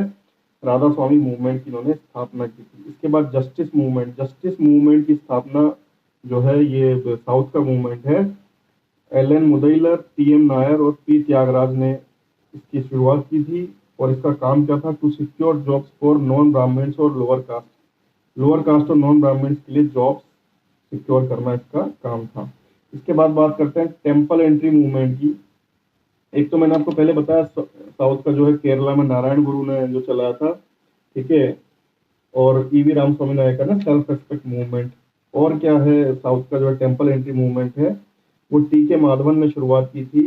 इन सबके बाद में सेल्फ रेस्पेक्ट मूवमेंट और नारायण गुरु के मूवमेंट के बाद में टेम्पल एंट्री सबके लिए खोलो, उसको करते हुए इन्होंने टेम्पल एंट्री मूवमेंट की शुरुआत की थी और कहा था कि सारे जो मंदिर हैं वो सबके लिए खोले जाएं। ठीक है, टी.के. माधवन ये एडिटर थे देशाभिमानी, देशाभिमानी करके एक जो उस टाइम पे चलता था क्रॉनिकल न्यूज़पेपर, उसके एडिटर थे। ठीक है, और फिर इनके जो मूवमेंट था उसको काफी लोगों का सपोर्ट मिला। टेम्पल एंट्री मूवमेंट इसलिए इतना फेमस हुआ कि गांधी जी भी अपना उस टाइम पे सिविल डिसोबीडियंस मूवमेंट छोड़ के उसके बीच में इसको भी विजिट किया था और इन लोगों को उन्होंने पार्ट बनाया था। फिर जब वो मूवमेंट खत्म हो गया तो फिर से मतलब जो है ये शुरू हुआ टेम्पल एंट्री मूवमेंट। इसको काफी लोगों का सपोर्ट था, जिसमें एक थे सिंगर जो थे सुब्रमण्यम तिरुमांबू। ठीक है, और इनको कहा जाता सिंगिंग सोर्ड ऑफ केरला, क्योंकि ये सिंगर थे, इन्होंने इसको टेम्पल एंट्री मूवमेंट सपोर्ट किया था। सिंगिंग सोर्ड ऑफ केरला कहा जाता सुब्रमण्यम तिरुमांबू को। ठीक है, इसके बाद हम बात करते हैं इंडियन सोशल कॉन्फ्रेंस। जैसे जैसे इंडियन नेशनल कांग्रेस बनी थी, ठीक है, उसी बेस पे उन्होंने इंडियन सोशल कॉन्फ्रेंस बनाई। और जब जब कांग्रेस के अधिवेशन होते थे तभी अपना भी अधिवेशन लेते थे, जिसमें ये जो है मतलब एक कांग्रेस पॉलिटिकल चल रही थी, तो सोशल रिफॉर्म्स के आधार पे अपनी जो अधिवेशन थे वो लेते थे। इसको स्थापित किया था एम.जी. रानाडे और रघुनाथ राव। ठीक है, एम.जी. रानाडे और रघुनाथ राव ने, और इन्होंने एक मूवमेंट चलाया जिसे प्लेज मूवमेंट कहा जाता है। इन्होंने प्लेज दिलवाते थे चाइल्ड मैरिज के अगेंस्ट कि मैं किसी भी तरीके से चाइल्ड मैरिज का सपोर्ट नहीं करूंगा। ठीक है, तो ये प्लेज मूवमेंट किसने चलाया था, इंडियन सोशल कॉन्फ्रेंस। अभी तक हमने बात की हिंदू धर्म की, अब हम दूसरे धर्मों पर चलते हैं। तो मुस्लिम धर्म में जो हुए थे वो थे वहाबी और वलीउल्लाह मूवमेंट। ठीक है, जो चलाया था शाह वलीउल्लाह और अब्दुल वहाबी ने। ठीक है, इसीलिए इसको वहाबी या वलीउल्लाह मूवमेंट कहा जाता है। चलाने वाले जो थे वो शाह वलीउल्लाह और अब्दुल वहाबी थे। ठीक है, वहाबी मूवमेंट बेसिकली क्या था कि जो क्रिश्चियंस जो है, जैसे हिंदू धर्म अपने को बचाने आ रहे थे, वैसे ही क्रिश्चियंस के खिलाफ मिशनरी को लेके आ रहे थे। हर धर्म अपने आप को बचाने आया। हम सिख पढ़ेंगे, ठीक है, पारसी पढ़ेंगे, तो इन्होंने ये सब अपने जो है मतलब इस्लाम को बचाने के लिए कि इस्लाम में रहें लोग और उनकी तरफ ना जाएं। ठीक है, ये इसका था। उसके बाद में तीतू मीर मूवमेंट। तीतू मीर का जो असली नाम था वो था मीर निथार अली। ठीक है, तो मीर निथार अली मूवमेंट जो है तीतू मीर मूवमेंट कहा जाता है, इनको तीतू मीर कहा जाता है। इन्होंने भी इस्लाम के लिए काम किया। इसके बाद है फेराजी मूवमेंट। फेराजी मूवमेंट चलाया था हाजी शरीयतुल्लाह ने चलाया था। ठीक है, फेराजी मूवमेंट का भी यही काम था, इस्लाम के लिए बचाने के लिए आए थे। उसके अलावा लिबरल कौन से थे, जैसे हिंदुइज्म में मैंने बताया इतने सारे लिबरल मीन्स उसको आज़ाद करना चाहते थे अनटचेबिलिटी से। तो ये तो हमने बात की इस्लाम में जो उसको बचाना चाहते थे, कंजर्व करना चाहते थे, फेराजी मूवमेंट, तीतू मीर और वलीउल्लाह या वहाबी मूवमेंट। अब जो लिबरल थे वो कौन थे यहाँ पे, अहमदिया मूवमेंट, जो मिर्जा गुलाम अहमद ने जो है चालू किया था। ठीक है, मिर्जा गुलाम अहमद ने चालू किया था लिबरल मूवमेंट। और इसका काम ये था कि जो है पर्दा प्रथा और ये सब जो यहाँ पे बुराइयां थी उनसे मुक्ति मिले। ठीक है, और दूसरा मूवमेंट था सर सैयद अहमद खां का, जिन्होंने भी ये कहा था कि चेंजेस की जरूरत है धर्म में, ठीक है।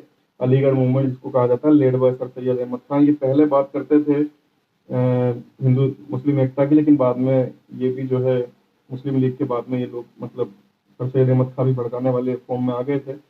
और इन्होंने जो चलाया था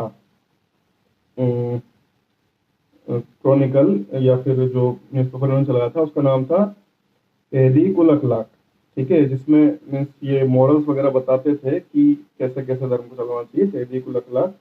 और ये sir Syed Ahmad Khan liberal movement Islam के जो चाहते थे कि इस्लाम में जो बुराइयां हैं वो दूर हो, ठीक है। इसके बाद फिर से एक जो है कंजर्वेटिव मूवमेंट, देवबंद स्कूल या दारुल उलूम जो स्कूल चलते थे वो सहारनपुर में, वहां से स्टार्ट हुआ था। मोहम्मद कासिम ननोतवी और राशिद अहमद गंगोही इसके चलाने वाले थे। मोहम्मद कासिम ननोतवी एंड राशिद अहमद गंगोही, ठीक है, जो कंजर्वेटिव इस्लाम के लिए थे। इसके बाद हम बात करते हैं पारसी मूवमेंट। तो पारसी मूवमेंट में थे रघुमई मर्यादान सभा इन्होंने बनाई थी, रघुमई मजदया स्नान सभा इन्होंने स्थापित की थी। इसको स्थापित करने वाले कौन कौन थे? दादा भाई नेहरूजी। ये नाम आपको कई जगह मिलेगा, बुक्स में, इकोनॉमिक्स में, ठीक है। जो भारत की इकोनॉमिक्स थी या इकोनॉमिक कंडीशन थी आज़ादी के पहले, उसको पूरी तरह से इन्होंने अंग्रेजों के लिए, अंग्रेजों को उसका जिम्मेदार बताया था। ये रहते थे लंदन में, लेकिन अपना जो है इन्होंने काफी कुछ समय बिताया और काफी इंडियंस के लिए काम किया। तो ये नाम आपको कई जगह मिलेगा, दादा भाई नेहरूजी। और कौन कौन थे? रहनुमाई मजदया स्नान सभा के दादा भाई नेहरूजी, के कामा और एस बेंगोली। और जो न्यूज़पेपर में चलाया था उसका नाम था रस्त गोफ्तार। वही फिर से ही अपने रिफॉर्म्स चाहते थे पारसी धर्म में, ठीक है, रस्त गोफ्तार इनका था। इसके बाद हम बात करते हैं सिख धर्म की। तो उसमें दो मूवमेंट थे, सिंह सभा और अकाली मूवमेंट। सिंह सभा जो मूवमेंट था वो बेसिकली वही कंजर्वेटिव मूवमेंट था, प्रिजर्विंग मूवमेंट था कि जो मिशनरीज घूम रही हैं उनसे हमारे धर्म को बचाया जा सके, ठीक है। खालसा स्कूल खोले जाए जहाँ पे सिख धर्म पढ़ाया जाए और धर्म को बचाया जाए, ठीक है, सिंह सभा मूवमेंट। और इसी के बाद इसी से निकला हुआ मूवमेंट था अकाली मूवमेंट, ठीक है। आज भी अकाली दल बने हुए हैं। तो ये अकाली मूवमेंट उस टाइम पे था, जिसका इसको गुरुद्वारा रिफॉर्म मूवमेंट भी कहा जाता है। इसका जो मेन उद्देश्य था वो उदासीन मठों से, उदासीन मठाधीशों से जो है लेके अपने लोगों में इसको लेने का था। गुरुद्वारे का जो स्वामित्व है वो उदासीन मठाधीशों से हटके लिबरल लोगों के पास आए जो रिफॉर्म्स उसमें कर सके, ठीक है। तो ये अकाली मूवमेंट था, इसको बेसिकली गुरुद्वारा रिफॉर्म मूवमेंट भी कहा जाता है। इसके बाद हम बात करते हैं थियोसॉफिकल मूवमेंट की। जैसा नाम से स्पष्ट है, यहाँ का नहीं है। ये HP ब्लेवत्स्की एंड MS ऑलकॉट ने न्यूयॉर्क में इसकी स्थापना की थी, थियोसॉफिकल सोसाइटी की। लेकिन इसकी ब्रांच फिर इन्होंने मद्रास के पास में खोली। और ये इम्पोर्टेंट इसलिए हो जाता है क्योंकि जब एनी बेसेंट इसकी अध्यक्ष बनी, तो एनी बेसेंट ने जो है काफी एजुकेशन ऑफ वुमेन के लिए काम किया इंडिया में। और इंडिया में इसलिए जानते भी हैं इस नाम को लोग। और सेंट्रल हिंदू कॉलेज जो आज बनारस हिंदू विश्वविद्यालय, उसकी इन्होंने नींव रखी थी शिक्षा को बढ़ावा देने के लिए। बहुत इंडियन एंड वेस्टर्न एजुकेशन और एजुकेशन फॉर वुमेन के लिए उन्होंने काफी काम किए। तो ये सब जो थे नाम थे उन लोगों के, और ये सब मूवमेंट्स थे जो सोशल रिलीजियस फॉर्म पे हुए। इसमें से बुक्स हो, स्लोगन हो, नाम हो, मूवमेंट हो, ठीक है, कुछ भी हो, कुछ भी आ सकता है। तो पूरा ध्यान रखें, और समझ में नहीं आता है तो बार बार इसको देखें और इसके नोट्स बनाएं। नोट्स पे हमेशा मैं जोड़ देता हूँ क्योंकि लास्ट में आपके साथ जो जाएंगे एग्जाम सेंटर तक वो नोट्स ही जाएंगे, ठीक है। टिल देन अपना ध्यान रखें। मूवमेंट, किसान आंदोलन बेसिकली क्या थे कि इनको क्या दिक्कत थी जिसकी वजह से किसान आंदोलन सारे हुए? तो मोस्टली तो जो लैंड रेवेन्यू सिस्टम है, रेवेन्यू अंग्रेज सरकार अपने हिसाब से बढ़ा देती थी, कम कर देती थी, ठीक है। रैयतवाड़ी सिस्टम मेनली फॉलो होता था। रैयतवाड़ी का मतलब होता है, रैयत का मतलब होता है किसान, ठीक है। तो किसान के आधार पे हमको इतना रेंट लेना है, ठीक है। फिर किसान के ऊपर है, वो अपनी जमीन बढ़ा सकता है, कम कर सकता है। उसने लोन ले लिया, ठीक है, उससे चुक नहीं रहा तो मनी लेंडर्स उसकी जमीन ले लेते थे, ठीक है। तो उसकी जमीन कम हो गई, बढ़ गई, ठीक है, उससे कोई मतलब नहीं है। जो भी जितना जमीन का हिस्सा आपके पास है, अकाल आ गया, बरसात नहीं हुई, जो भी रीजन है, उससे कोई मतलब नहीं है। हमको इतना रेंट चाहिए, ठीक है, आपकी इतनी जमीन है उस पर हमको इतना रेंट चाहिए, यही एक उसका पॉइंट था, ठीक है। तो अपने हिसाब से वो बढ़ा देते थे, ठीक है। तो ये सबसे मेन रीजन था। उसके बाद में जो उनका जुडिशियल सिस्टम था, वहां पे किसानों की नहीं सुनी जाती थी, ठीक है, पैसे लगते थे, पैसे किसानों के पास होते नहीं थे। हैंडीक्राफ्ट पूरा एक तरीके से क्रश कर दिया इंग्लिश गवर्नमेंट ने इंडिया का।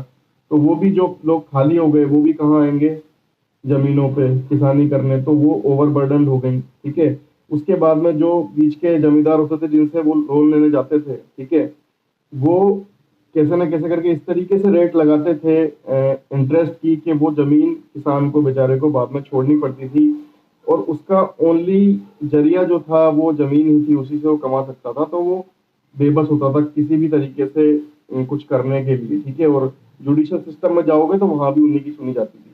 तो ये सब जब सारे रास्ते बंद हो जाएंगे तो लास्ट में आदमी क्या करेगा, विद्रोह करेगा। ठीक है, मरी जाए, लड़के मर जाएं, और क्या कर सकते हैं। ठीक है, तो ये सारी चीजें इस तरीके से चली थी। सबसे पहला और सबसे सफल जो हमारा रिवोल्ट था वो था इंडिगो रिवोल्ट, 1860 के 1859-60 में ही हुआ था।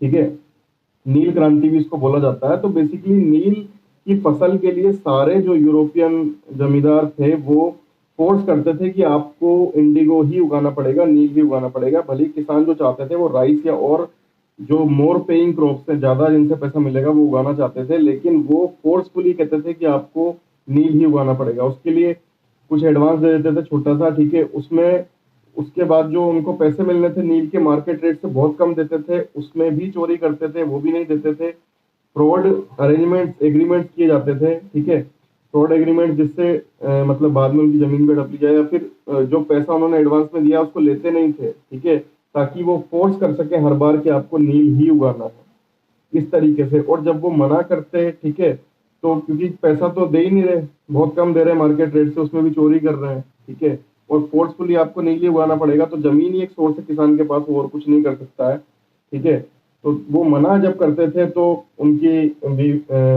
महिलाओं बच्चों पर आक्रमण, उनका घर जला देना, उनकी तरह तरह से उनको दबाना, ठीक है, मनी लेंडर की तो जमीन हथिया लेना। तो इस तरीके से पूरा जो एक वेब था, एक जाल था, उसमें किसान फंस चुके थे, उनको कोई रास्ता नहीं दिखाई दे रहा था।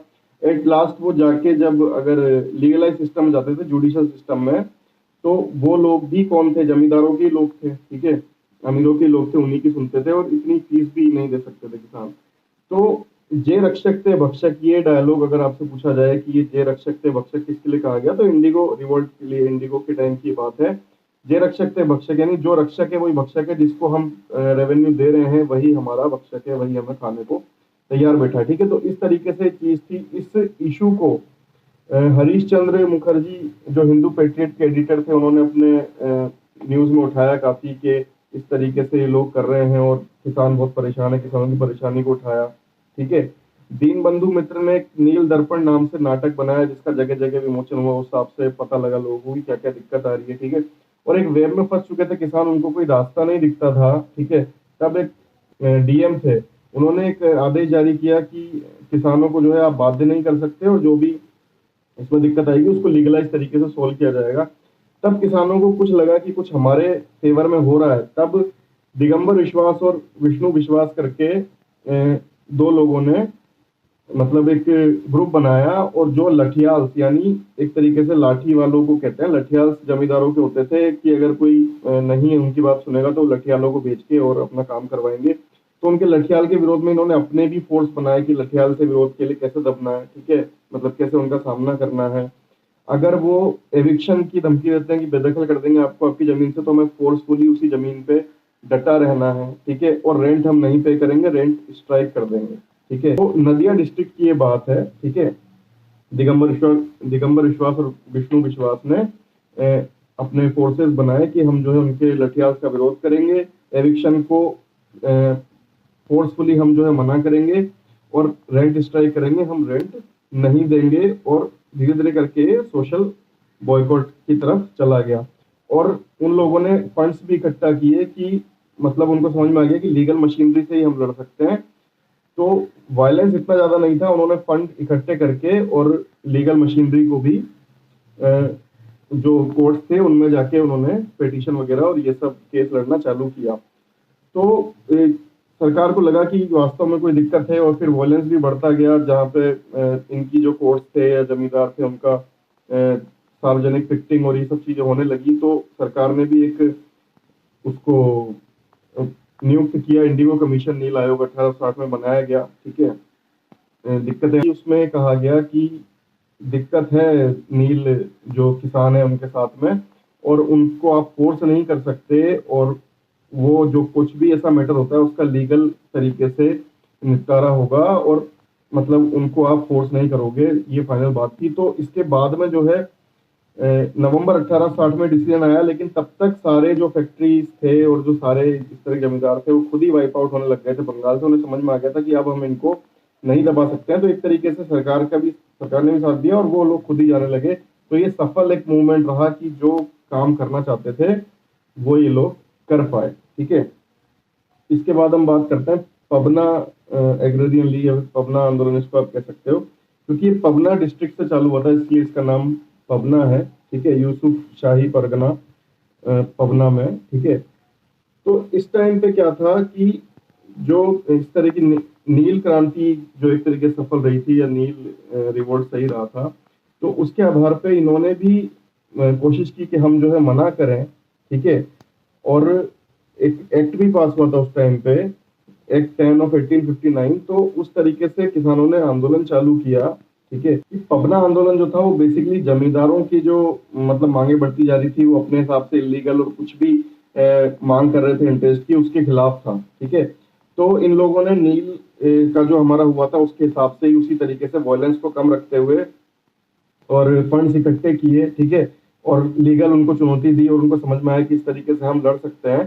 तो ये सारे काम हुए, और इन्होंने घोषित किया कि to be the rights of her majesty the queen and of her only, यानी हम ब्रिटिश गवर्नमेंट की किसी भी तरह खिलाफ नहीं है, हम सीधा सीधा चैलेंज नहीं कर रहे हैं। और ये सब काम हो ही चुके थे, 1857 क्रांति हो चुकी थी, संथाल विद्रोह ये सब हो चुका था। तो अंग्रेज सरकार को भी लगता था कि अब जबरदस्ती में पंगा लेने की कोई जरूरत नहीं है, जब छोटी सी जगह पे छोटे से लोगों को दिक्कत है तो उस दिक्कत को सोल्व कर दिया जाए। और वो कह रहे हैं कि हमको मैजेस्टी से कोई दिक्कत नहीं है, क्वीन से कोई दिक्कत नहीं है, हम सिर्फ इन जमींदारों से जो मनमानी मांगे कर रहे हैं इनसे हमको दिक्कत है, ठीक है।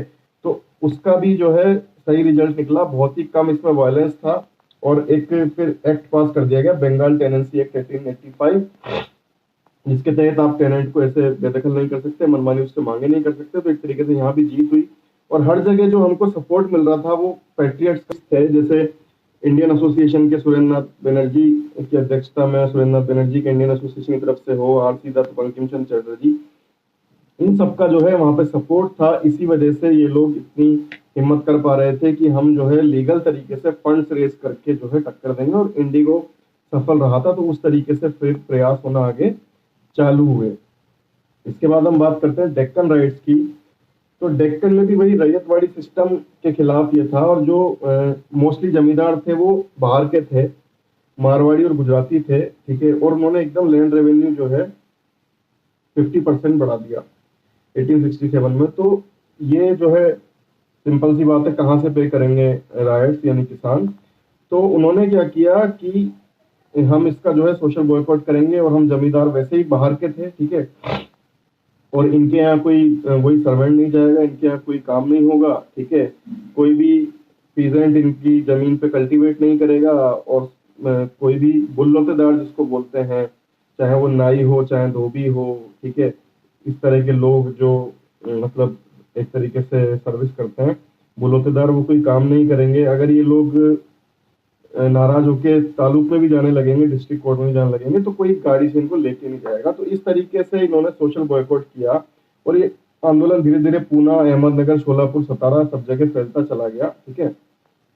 और फिर लास्ट में जो है डेक्कन एग्रीकल्चर रिलीफ एक्ट 1879 में पास हुआ, और वायलेंस इसमें था थोड़ा, लेकिन फिर भी वही लीगल जो तरीके थे वो अपना रहे थे, सोशल बॉयकॉट, और लीगल जो है वहां पे अगर वहां पे होती है तो फंड्स वगैरह इकट्ठा करके हम उसको चुनौती देंगे। तो दोनों तरीके से किसान आंदोलन जो है सही सफल रहे सारे, क्योंकि ये जो है सीधे सीधे फंड्स इकट्ठा करके और सोशल बॉयकॉट, इन्होंने कोई डायरेक्ट जैसे संथाल विद्रोह हुए, मुंडा विद्रोह हुए, उस तरीके सरकार ने इनको नहीं दबाया। रीजन ये सीधे सीधे उनको चुनौती नहीं दे रहे थे, ठीक है, ये नहीं कह रहे थे कि अपसाइड डाउन हम गवर्नमेंट को कर देंगे, हम जो है तख्ता पलट चाहते हैं। ये अपनी मांगे कर रहे थे कि हम इतना रेवेन्यू नहीं दे सकते, सीधी सी बात है। तो इसलिए इनको सपोर्ट मिला, ठीक है।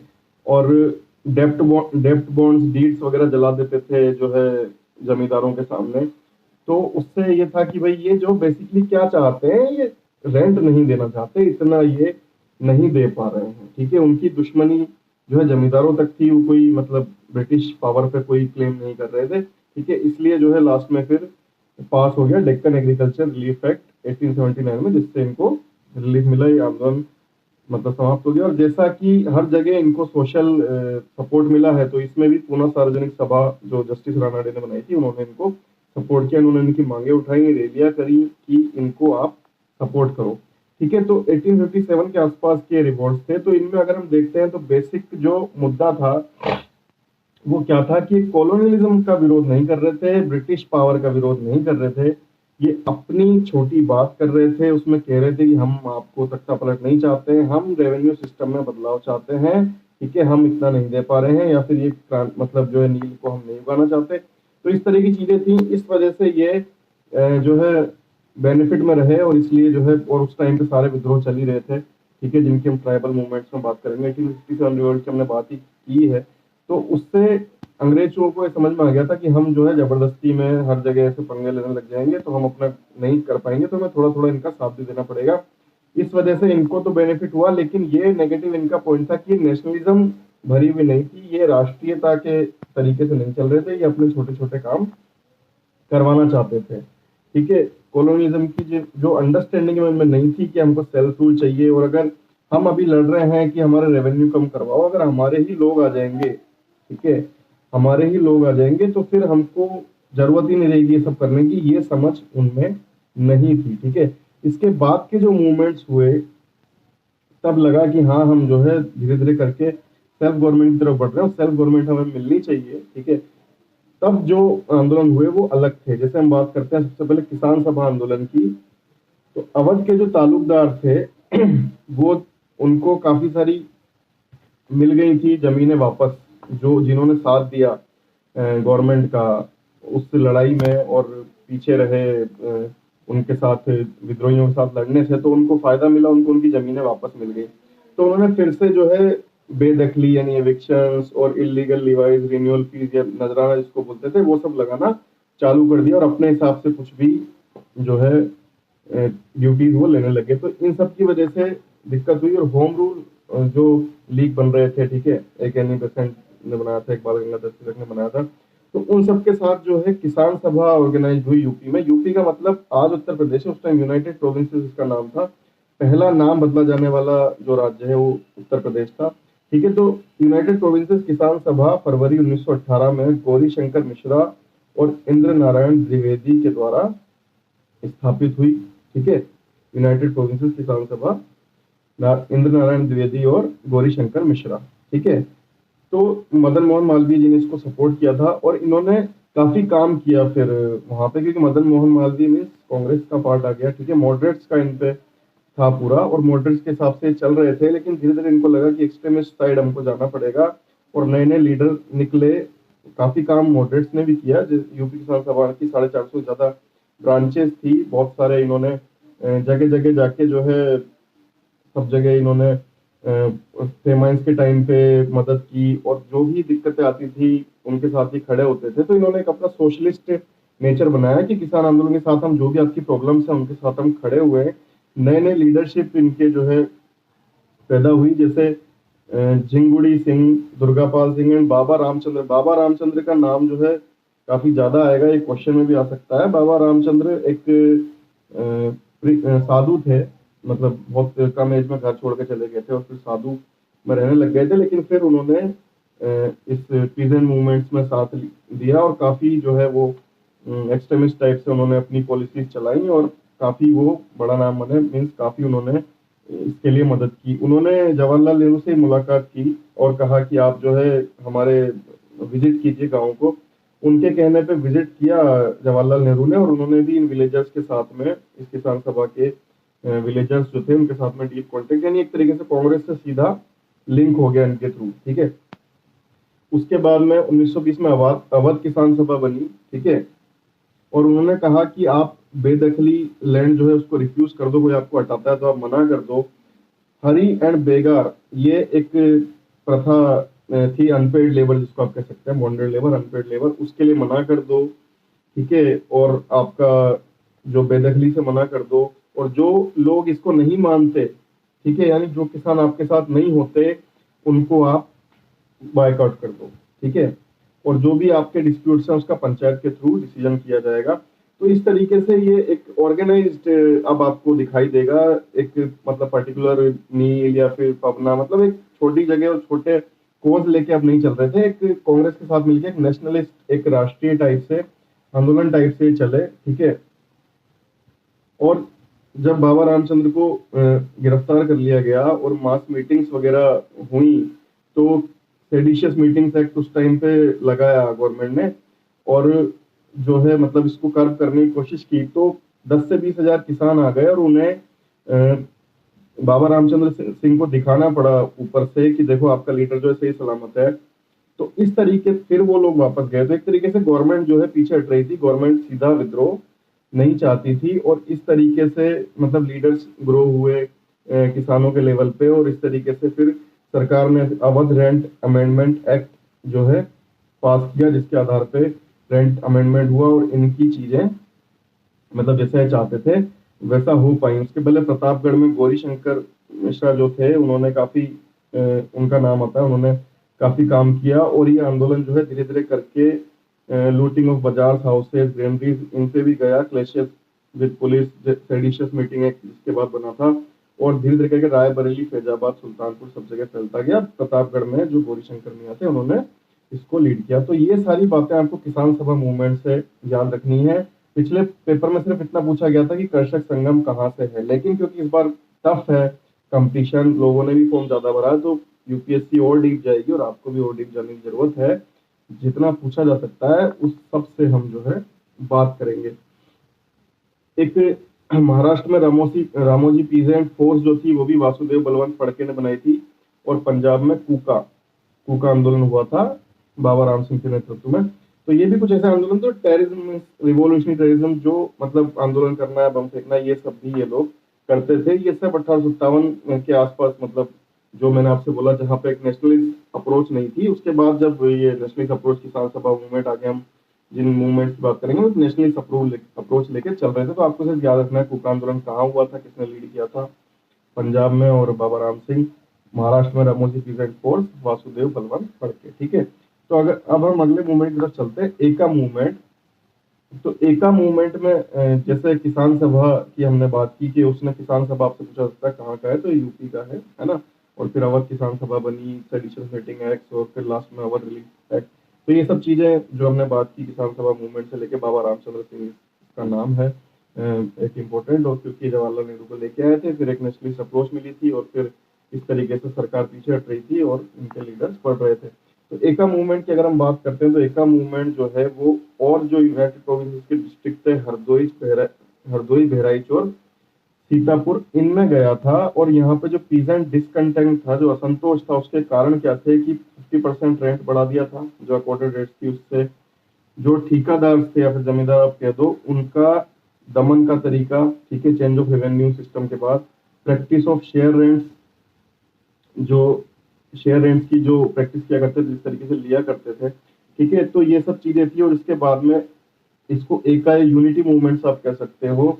इसने एक सिंबॉलिक रिलीजियस तरीके से जो है मीटिंग्स को लेना चालू किया, और पीजेंट्स को लेके इन्होंने काम किया, ठीक है। और ये क्या बात करते थे कि जो रेंट है, इन्होंने मतलब लेके लोगों को अपने क्या कुछ बातें पहले नियम बनाए कि हम जो है रेंट जितना था पहले उतना ही देंगे, लेकिन टाइम पे देंगे, जब हमें एविक्ट किया जाएगा तो हम नहीं जाएंगे। वही देखिए अब नील से ही पूरा चला आ रहा है, ऐसा कैसा, refuse to do force labour नहीं करेंगे हम, क्रिमिनल्स को कोई हेल्प नहीं देंगे, और अबाइड बाय पंचायत डिसीजन, जो किसान सभा की सारी चीजें थी। अब एक तरीके से एक लाइन पे ही जो आप अगर किसान आंदोलन को देखोगे तो सब एक ही तरीके से बात कर रहे हैं। अब थोड़ा नेशनलिस्ट अप्रोच बस आ गया है कि हम जो है सब जगह से फैलता जा रहा है, कोई एक पर्टिकुलर जगह की बात नहीं है, हम पूरा एक तरीके से काम कर रहे हैं। फोर्स लेबर का विरोध करेंगे, रेंट बढ़ा हुआ नहीं देंगे, एविक्शन को फोर्सफुली मना करेंगे, पंचायत जो डिसीजन देगी उस पर रहेंगे, क्रिमिनल्स को हेल्प नहीं करेंगे, ठीक है। तो इस तरीके से इन्होंने एका मूवमेंट को चलाया। एका मूवमेंट की सफलता ये थी कि किसान सभा में और एका में फर्क क्या है, किसान सभा में जो बड़े जमींदार थे, ठीक है, अभी कांग्रेस के लीडर्स थे बड़े, उन्हीं का इनिशिएटिव था या उन्हीं का आंदोलन ज्यादा था, जबकि यहाँ पे जो मदारी पासी करके लो कास्ट लीडर्स थे, यानी लोअर कास्ट के लीडर्स थे या फिर कुछ स्मॉल जमींदार थे, उनका इसमें काफी जो है ध्यान था, मतलब काफी उनका इसमें उपयोग था। तो ये आपको ध्यान रखना है, किसान सभा और एका मूवमेंट की अगर डिफरेंस है, एका मूवमेंट में क्या खास था कि यहाँ पे मदारी पासी करके जो लोअर कास्ट लीडर थे या फिर स्मॉल जमींदार थे, उन्होंने भी काफी इसमें सहयोग किया था, ठीक है। और सीवियर रिप्रेशन हुआ मार्च 1922 से लेके, और लास्टली ये मूवमेंट जो है दब गया। इसके बाद हम बात करते हैं मैपिला रिवोल्ट की। तो मैपिला बेसिकली मुस्लिम्स थे मालाबार रीजन के, केरला के, और जो लैंडलॉर्ड्स थे वो हिंदूज थे, ठीक है। लेकिन ये रिवोल्ट चालू जो है रिलीजन बेस पे नहीं हुआ था, ये इसका बेस यही था कि जो जमींदार थे मोस्टली हिंदूज थे, वो जो उनका जो रेंट लेने का तरीका था, वो जो लैंडलॉर्ड थे वो ज्यादा रेंट ले रहे थे, वही जो सब जगह चीजें हैं, ठीक है। तो उन्होंने लोकल कांग्रेस बॉडी से डिमांड की कि आप जो है हमारे साथ में आओ। उस टाइम पे खिलाफत और नॉन कोऑपरेशन मूवमेंट्स ये सब चल रहे थे, ठीक है। तो एक तरीके से इन दोनों आंदोलन को अलग नहीं किया जा सकता, ये शुरू में साथ ही चले, खिलाफत और नॉन कोऑपरेशन। लेकिन जब ऐसा हुआ कि खिलाफत और नॉन कोऑपरेशन के जो लीडर्स थे, गांधी, शौकत अली, मौलाना आजाद, उन सबने भी मैपिला रिवोल्ट में भाग लिया और कहा कि आप मत दीजिए रेंट, ठीक है, और हम आपके साथ हैं। कांग्रेस ने सपोर्ट किया। लेकिन जब वो लीडर सब अरेस्ट हो गए, तो ये जो मूवमेंट है वो लोकल मैपिला लीडर्स के हाथ में आ गया, और उनको ये लगा कि अब जो है वर्ल्ड वार से जो है ब्रिटिश इतना फोर्सफुली हमको रिप्रेस नहीं करेंगे, इतनी पावर उनके पास नहीं बची है। तो एक उन्होंने ये सब काम चालू कर दिए, पहले जो नहीं थे कि जलाना और दुकानें लूटना, ये सब उन्होंने चालू कर दिया। फिर एक ये थॉमस करके जो डिप्टी मेयर थे, उन्होंने एक मॉस्क पे, मस्जिद पे हमला कर दिया, जहाँ पे अली मुसल्लियर करके जो इनके नेता थे काफी उस टाइम पे बड़े, वो वहां पे थे, और उन्होंने उनको गिरफ्तार कर लिया। तो इस तरीके से ये फिर मूवमेंट जो है बड़ा हो गया। पहले इतना बड़ा नहीं था, कांग्रेस के सपोर्ट में था तब भी ठीक था, जब लोकल नेता में आ गया तब भी ठीक था, लेकिन फिर जब इन्होंने इनके लीडर को, अली मुसल्लेर को गिरफ्तार कर लिया, तब फिर ये ज्यादा बड़ा हो गया, और फिर कुनमद हाजी करके जो लीडर थे उनके हाथ में आया। लेकिन उन्होंने भी ये ध्यान रखा कि जो हिंदू जमींदार हैं उन्हें ही नुकसान पहुंचाया जाए, जो हिंदू गरीब हैं उनको नुकसान नहीं पहुंचाया जाए, ठीक है। और उन्होंने मैपिलास को भी नहीं बख्शा, यानी कोई मुस्लिम है और वो भी जमींदार है और वो भी मतलब सरकार के साथ है, तो उसको भी बख्शा नहीं जाए। यानी अभी भी ये कम्युनल लाइंस पे नहीं गया, लेकिन ये नॉन कोऑपरेशन से अलग हो गया, क्योंकि सीधी सी बात है, वो गांधी जी का तरीका था अहिंसा वाला, और ये लोग अपने मतलब लीडर के अरेस्ट के बाद में पूरा वायलेंट हो गए थे, तो धीरे धीरे वहां से हटने लगा। लेकिन जब सीवियर रिप्रेशन हुआ, मतलब सरकार ने बुरी तरीके से उसको दबाना चालू किया, तो हिंदूज जो थे उनके पास कोई ऑप्शन नहीं बचा, वो सरकार की साइड लेने लगे और मतलब बताने लगे क्या हो रहा है, कैसे हो रहा है। तो फिर ये पूरा रिलीजन बेस पे, कम्युनल बेस पे आगे बढ़ा, ठीक है। और फिर ये जो है पूरी तरीके से कांग्रेस से अलग हो गया, क्योंकि रिलीजन बेस आने के बाद तो कोई सपोर्ट मिलने वाला नहीं है। तो मैपिला जो है बिल्कुल अलग हो गए, और दिसंबर 1921 तक इसको सीवियर रिप्रेशन से दबा दिया गया, ठीक है। तो आपने देखा जो किसान आंदोलन थे, वो अगर ये कह रहे थे कि हमको आपकी सरकार से कोई लेना देना नहीं है, तब तक उनको सरकार सपोर्ट कर रही थी। लेकिन जब सीधे सीधे कांग्रेस के साथ मिलके कॉन्टेस्ट करने पे आ गए और सरकार को लगने लगा कि मतलब ये हमारे खिलाफ है, तब उनको दबाया भी जाने लगा, ठीक है। जैसे मैपिला के केस में हुआ कि पहले वो कम्युनल नहीं था, ठीक है, कांग्रेस के बेस पे था। फिर जब उनके लीडर को अरेस्ट किया तब भी कम्युनल नहीं था, लेकिन लास्ट में कम्युनल पे भी आ गया, हिंसा पे भी आ गया, तो कांग्रेस से अलग अलग हटके उसको सीधे दबा दिया गया, ठीक है। इसके बाद में हम बात करते हैं बारदोली सत्याग्रह की। तो बारदोली सत्याग्रह जो है वो गांधी जी की वजह से इम्पोर्टेंट हो गया, सरदार वल्लभ भाई पटेल की वजह से इम्पोर्टेंट हो गया, क्योंकि इन दोनों लोगों का इसमें पार्ट था। और सरदार वल्लभ भाई पटेल को जो सरदार की उपाधि है वो भी बारदोली की वुमेन्स ने दी थी। उनकी ये सब देख के, मैनेजिंग पावर और लीडरशिप देख के, उनको सरदार की उपाधि भी बारदोली की वुमेन्स ने दी थी। तो आपको ध्यान रखना है, ठीक है। गांधी जी ने अपने जो क्रॉनिकल्स थे, यंग इंडिया और नवजीवन, उनके थ्रू इसको उठाया था। बारदोली सत्याग्रह का रीजन क्या था कि अथॉरिटीज ने जो है 30% लैंड हाइक सीधे सीधे कह दिया कि 30% आपको रेंट जो है वो ज़्यादा देना पड़ेगा। कांग्रेस लीडर्स ने इसको पूरा पूरा से सपोर्ट किया और एकदम से मतलब उन्होंने रेवेन्यू हाइक को अनजस्टिफाइड बताया। सरदार वल्लभ भाई पटेल को आमंत्रित किया गया कि आप आए और इसको लीड करें, और सरदार वल्लभ भाई पटेल ने पहुंच के तुरंत जो है इसको पूरा मतलब अपने हाथ में लिया, और उन्होंने इस तरह की समितियां बनाई, 13 छावनियां बनाई, ठीक है, और बारडोली सत्याग्रह पत्रिका निकाली गई इसको मोबिलाइज करने के लिए, और पहली बार टीम्स भी बनाई गई ये देखने के लिए कि कौन हमारे साथ है कौन हमारे साथ नहीं है। जैसे आज कोरोना कोई मतलब क्वारंटीन में भी है कि नहीं, उसके लिए भी अलग से सिस्टम है, वैसे यहाँ पे इन्होंने सिस्टम बनाया कि कोई जो हमारे साथ नहीं है उनका सोशल बॉयकॉट करो, ये सब देखो कि कौन हमारे साथ है कौन साथ नहीं है।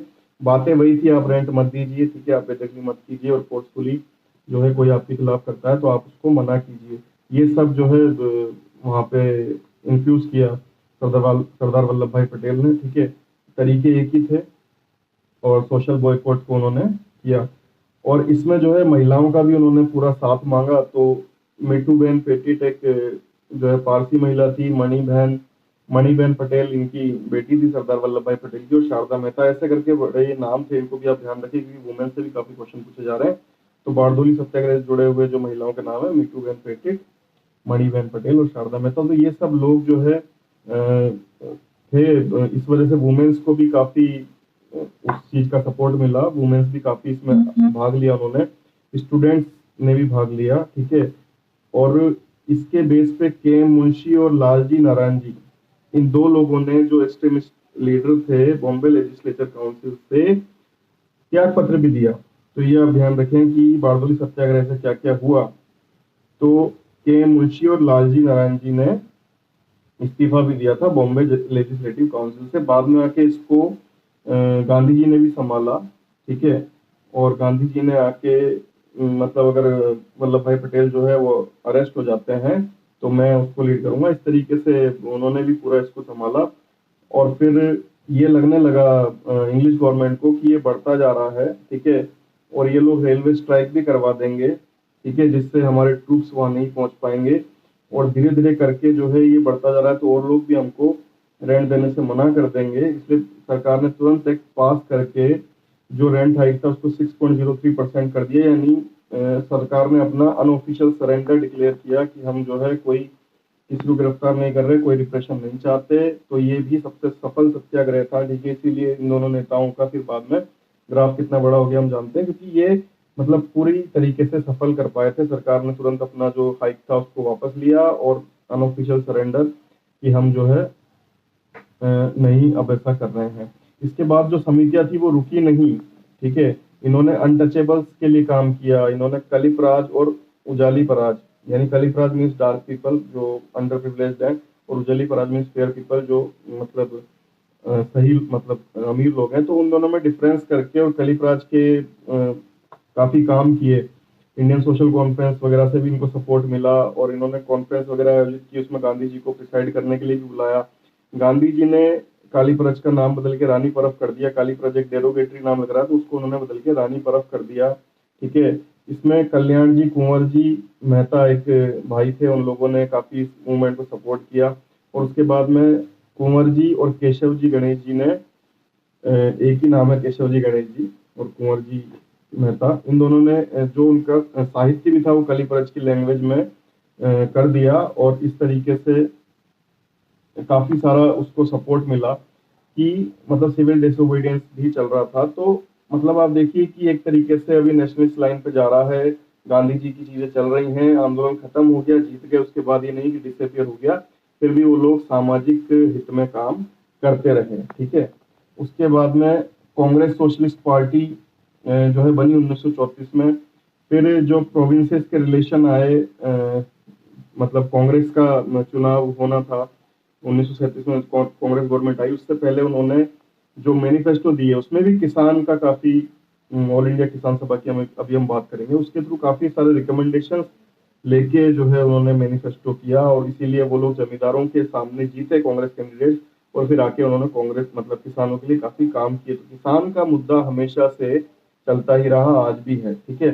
तो ऑल इंडिया किसान सभा कैसे बनी थी?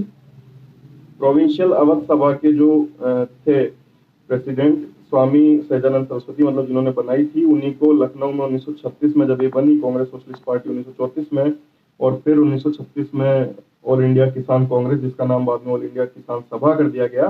तो अवध प्रोविंशियल की जो किसान सभा थी उसके जो हेड थे, उन्हीं को इसका हेड बनाया गया, स्वामी सहजानंद सरस्वती को प्रेसिडेंट।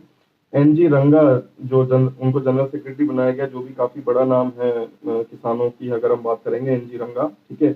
और यहाँ पे किसान मैनिफेस्टो भी इंदुल याग्निक के अंडर, ये क्रोनिकल का नाम नहीं है, आदमी का नाम है, इंदुल याग्निक के अंडर जो है मैनिफेस्टो भी बनाया गया। और ऑल इंडिया किसान सभा और कांग्रेस ने मिलकर उनके सेशंस किए पेजपुर में 1936 में।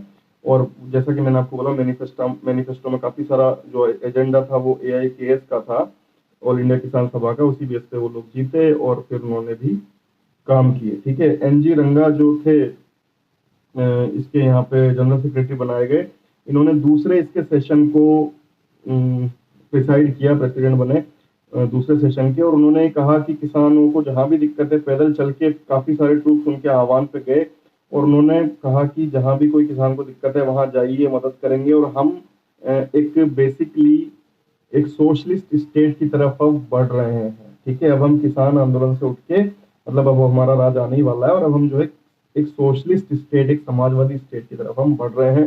ये किसने कहा? एनजी रंगा ने। आप ध्यान रखें, बारदोली सत्याग्रह पे गांधी जी ने क्या कहा कि जो स्वराज है, जो सेल्फ रूल है, उससे सीधा सीधा बारदोली सत्याग्रह का कोई मतलब नहीं है, सीधा सीधा कोई लिंक नहीं है, लेकिन इस तरह के आंदोलन हमको हमारे सपने के पास ले जाएंगे और कोई भी डायरेक्ट जो आंदोलन होगा उससे ज्यादा ही पास ले जाएंगे, ठीक है। तो गांधी जी ने कहा बारदोली सत्याग्रह के लिए, और एनजी रंगा ने कहा अपने सेकंड मतलब सेशन को जब उन्होंने डिसाइड किया कि हम जो है एक सोशलिस्ट स्टेट की तरफ बढ़ रहे हैं। तो अब धीरे धीरे करके जो है कांग्रेस का जब राज आ गया 1937 में, तो वो एक तरीके से हमारा ही राज है, हमारे ही लोग हैं, और अब जो बातें होंगी वो लैंड रेवेन्यू टैक्स सिस्टम से आगे होंगी, स्टेटस ऑफ वर्कर पे और सारी चीजों पे की, मतलब अब लैंड रेवेन्यू सिस्टम तो हमारे हिसाब से चलेगा ही। और सबसे इंपॉर्टेंट क्या होगा, यहाँ पे रिप्रेशन नहीं होगा। अब जैसे अभी तक मेपिलर रिवोल्ट है, कोई भी रिवोल्ट है जिसका रिप्रेशन किया गया बुरी तरीके से, तो वो अब नहीं है, क्योंकि सरकार जो है वो कांग्रेस की है। तो बात करते हैं हम सबसे पहले केरला में कर्षक संगम, जो पिछले साल क्वेश्चन पूछा भी गया था, पिछले पेपर में ये कोई हो गया। तो कांग्रेस सोशलिस्ट पार्टी के जो एक्टिविस्ट थे, उन्होंने कर्षक संगम यानी पीजेंट ऑर्गेनाइजेशन काफी सारी बनाई, ठीक है। मार्चिंग ऑफ जत्थास और peasants groups to landlords to get their demands accepted, जो मैंने आपसे बोला एनजी रंगा के आह्वान पे सभी लोग जाते थे और जत्था के रूप में, और लैंडलॉर्ड्स के यहाँ जाके अपनी मांगे बनवाते थे। इसके बेस पे मालाबार टेनेंसी एक्ट 1929 भी जारी हुआ, ठीक है। और 1938 में भी इन्होंने कैंपेन किया था। इसके बाद हम बात करते हैं आंध्रा की। तो आंध्रा में जो है एंटी जमींदार मूवमेंट चले और 1933 में इंडियन पीजेंट्स इंस्टीट्यूट एनजी रंगा ने सेटअप किया। एनजी रंगा नाम आप ध्यान रखें क्योंकि ये बार बार आएगा। इन्होंने मतलब किसानों के लिए काफी काम किया। 1933 में इंडिया पीजेंट्स इंस्टीट्यूट भी इन्होंने बनाया और इन्होंने समर वेकेशंस में किसानों की मतलब पढ़ाइयाँ भी, मतलब किसान आंदोलन को आप पढ़े, उन्होंने क्या किया और ये सब भारत का इतिहास, ये सब उन्होंने पढ़ाना भी चालू किया, ठीक है। इसके बाद में हम बात करते हैं बिहार की। तो प्रोविंशियल किसान सभा जो है बनी थी वहां पे, वो एक बकस्ट लैंड करके इशू है। इस इशू का आप ध्यान रखें, पूछा जाता है बकस्ट लैंड इशू कहाँ का है, क्या ये इशू था।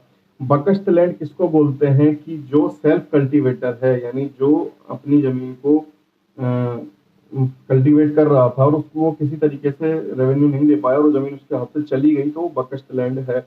उसका इशू क्या था कि कांग्रेस ने इसके लिए एक लेजिस्लेचर जारी किया और उसने कहा कि जो भी लैंड आपकी कब्जे में आई है उसका आपको आधा जो है पे करना पड़ेगा, आधा रेट्स के हिसाब से पे करना पड़ेगा और बाकी आपको पूरी जमीन मिल जाएगी, लेकिन आधा आपको पे करना पड़ेगा। कुछ जमीन मतलब कुछ टाइप्स ऑफ जमीन उसमें छोड़ी भी गई, लेकिन ये क्लोज जो था कि आधा आपको पे करना पड़ेगा, ये क्लोज जो है प्रोविंशियल किसान सभा के पक्ष में नहीं था, मतलब वो इसके पक्ष में नहीं थे। सब बिहार का है जो मैंने आपको बताया इशू। इसके बाद हम बात करते हैं पंजाब की। तो सबसे पहले तो आप जो भी स्टेट का नाम है उसके साथ ये याद रखें कि कौन सा जो मूवमेंट है, कौन सी सभा जुड़ी हुई। तो पंजाब में जो नाम था वो कीर्ति किसान था, ठीक है। पंजाब नौजवान भारत सभा और कीर्ति किसान पार्टी और अकाली कांग्रेस ये सब मिलके वहां पे काम करते थे। पंजाब किसान कमेटी भी बनाई गई 1937 में। इनके जो मोस्टली इश्यूज थे वो लाहौर और अमृतसर में जो लैंड रेवेन्यू सिस्टम था उसको चेंज करने की मांग थी, वाटर टैक्स वगैरह बदलने की मांग थी। तो पंजाब के अपने ये इश्यूज थे और वहां पे जो अकाली गवर्नमेंट मतलब अकाली जो मूवमेंट था वो लोग भी साथ देते थे इनका।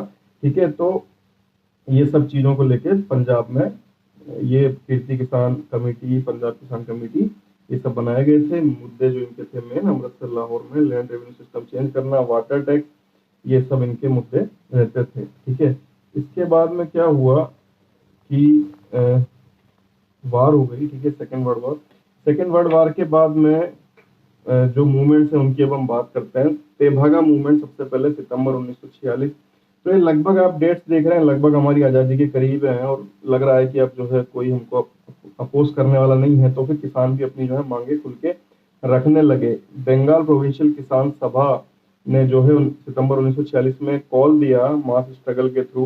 उन्होंने कहा कि जो भी हम हाफ देते हैं हमारी उत्पादन का, जो जोटेदार मीन्स जो मिडिल मैन है या फिर जमींदार हैं, उन लोगों को हम हमारी जो उत्पादन है उसका हाफ देते हैं, उसकी जगह हम 1/3 देंगे ओनली, और वो भी हमारे खमार मीन्स जो गोदाम है वो हमारे गोदाम में रख के उसको 1/3 देंगे, उनके गोदाम में रख के हाफ लेते थे, ऐसा हम नहीं करेंगे। और ये कॉल उन्होंने किस बेस पे दिया, उनको क्या सपोर्ट था कि जो बंगाल लैंड रेवेन्यू कमीशन या फिर FLOUD फ्लड कमीशन जिसको बोलते हैं, वो ऐसा लेजिस्लेचर लाने वाली है, इस आधार पे उन्होंने ये कहा था। और इसके बाद में उन्होंने जो है बेगारदार्स को, बेगार आपको पता है कि अनपेड जो मतलब काम करवाते थे, ठीक है, शेयर क्रॉपर्स को जिनको बकचासी और अधियार भी बोलते हैं, सबको मना कर दिया कि आपको 1/2 शेयर किसी को नहीं देना है और लैंड रेवेन्यू सिस्टम के आधार पे ही काम करना है। जो बेगारदार प्रथा है उन सब के आधार पे, मतलब ये सब आपको जो भी अनपेड फोर्स लेबर है उस सबको मना कर देना है, 1/3 ही देना है, अपने गोदाम में रखना है। इस टाइम पे जो स्लोगन था वो था निज खमारे धान तोलो।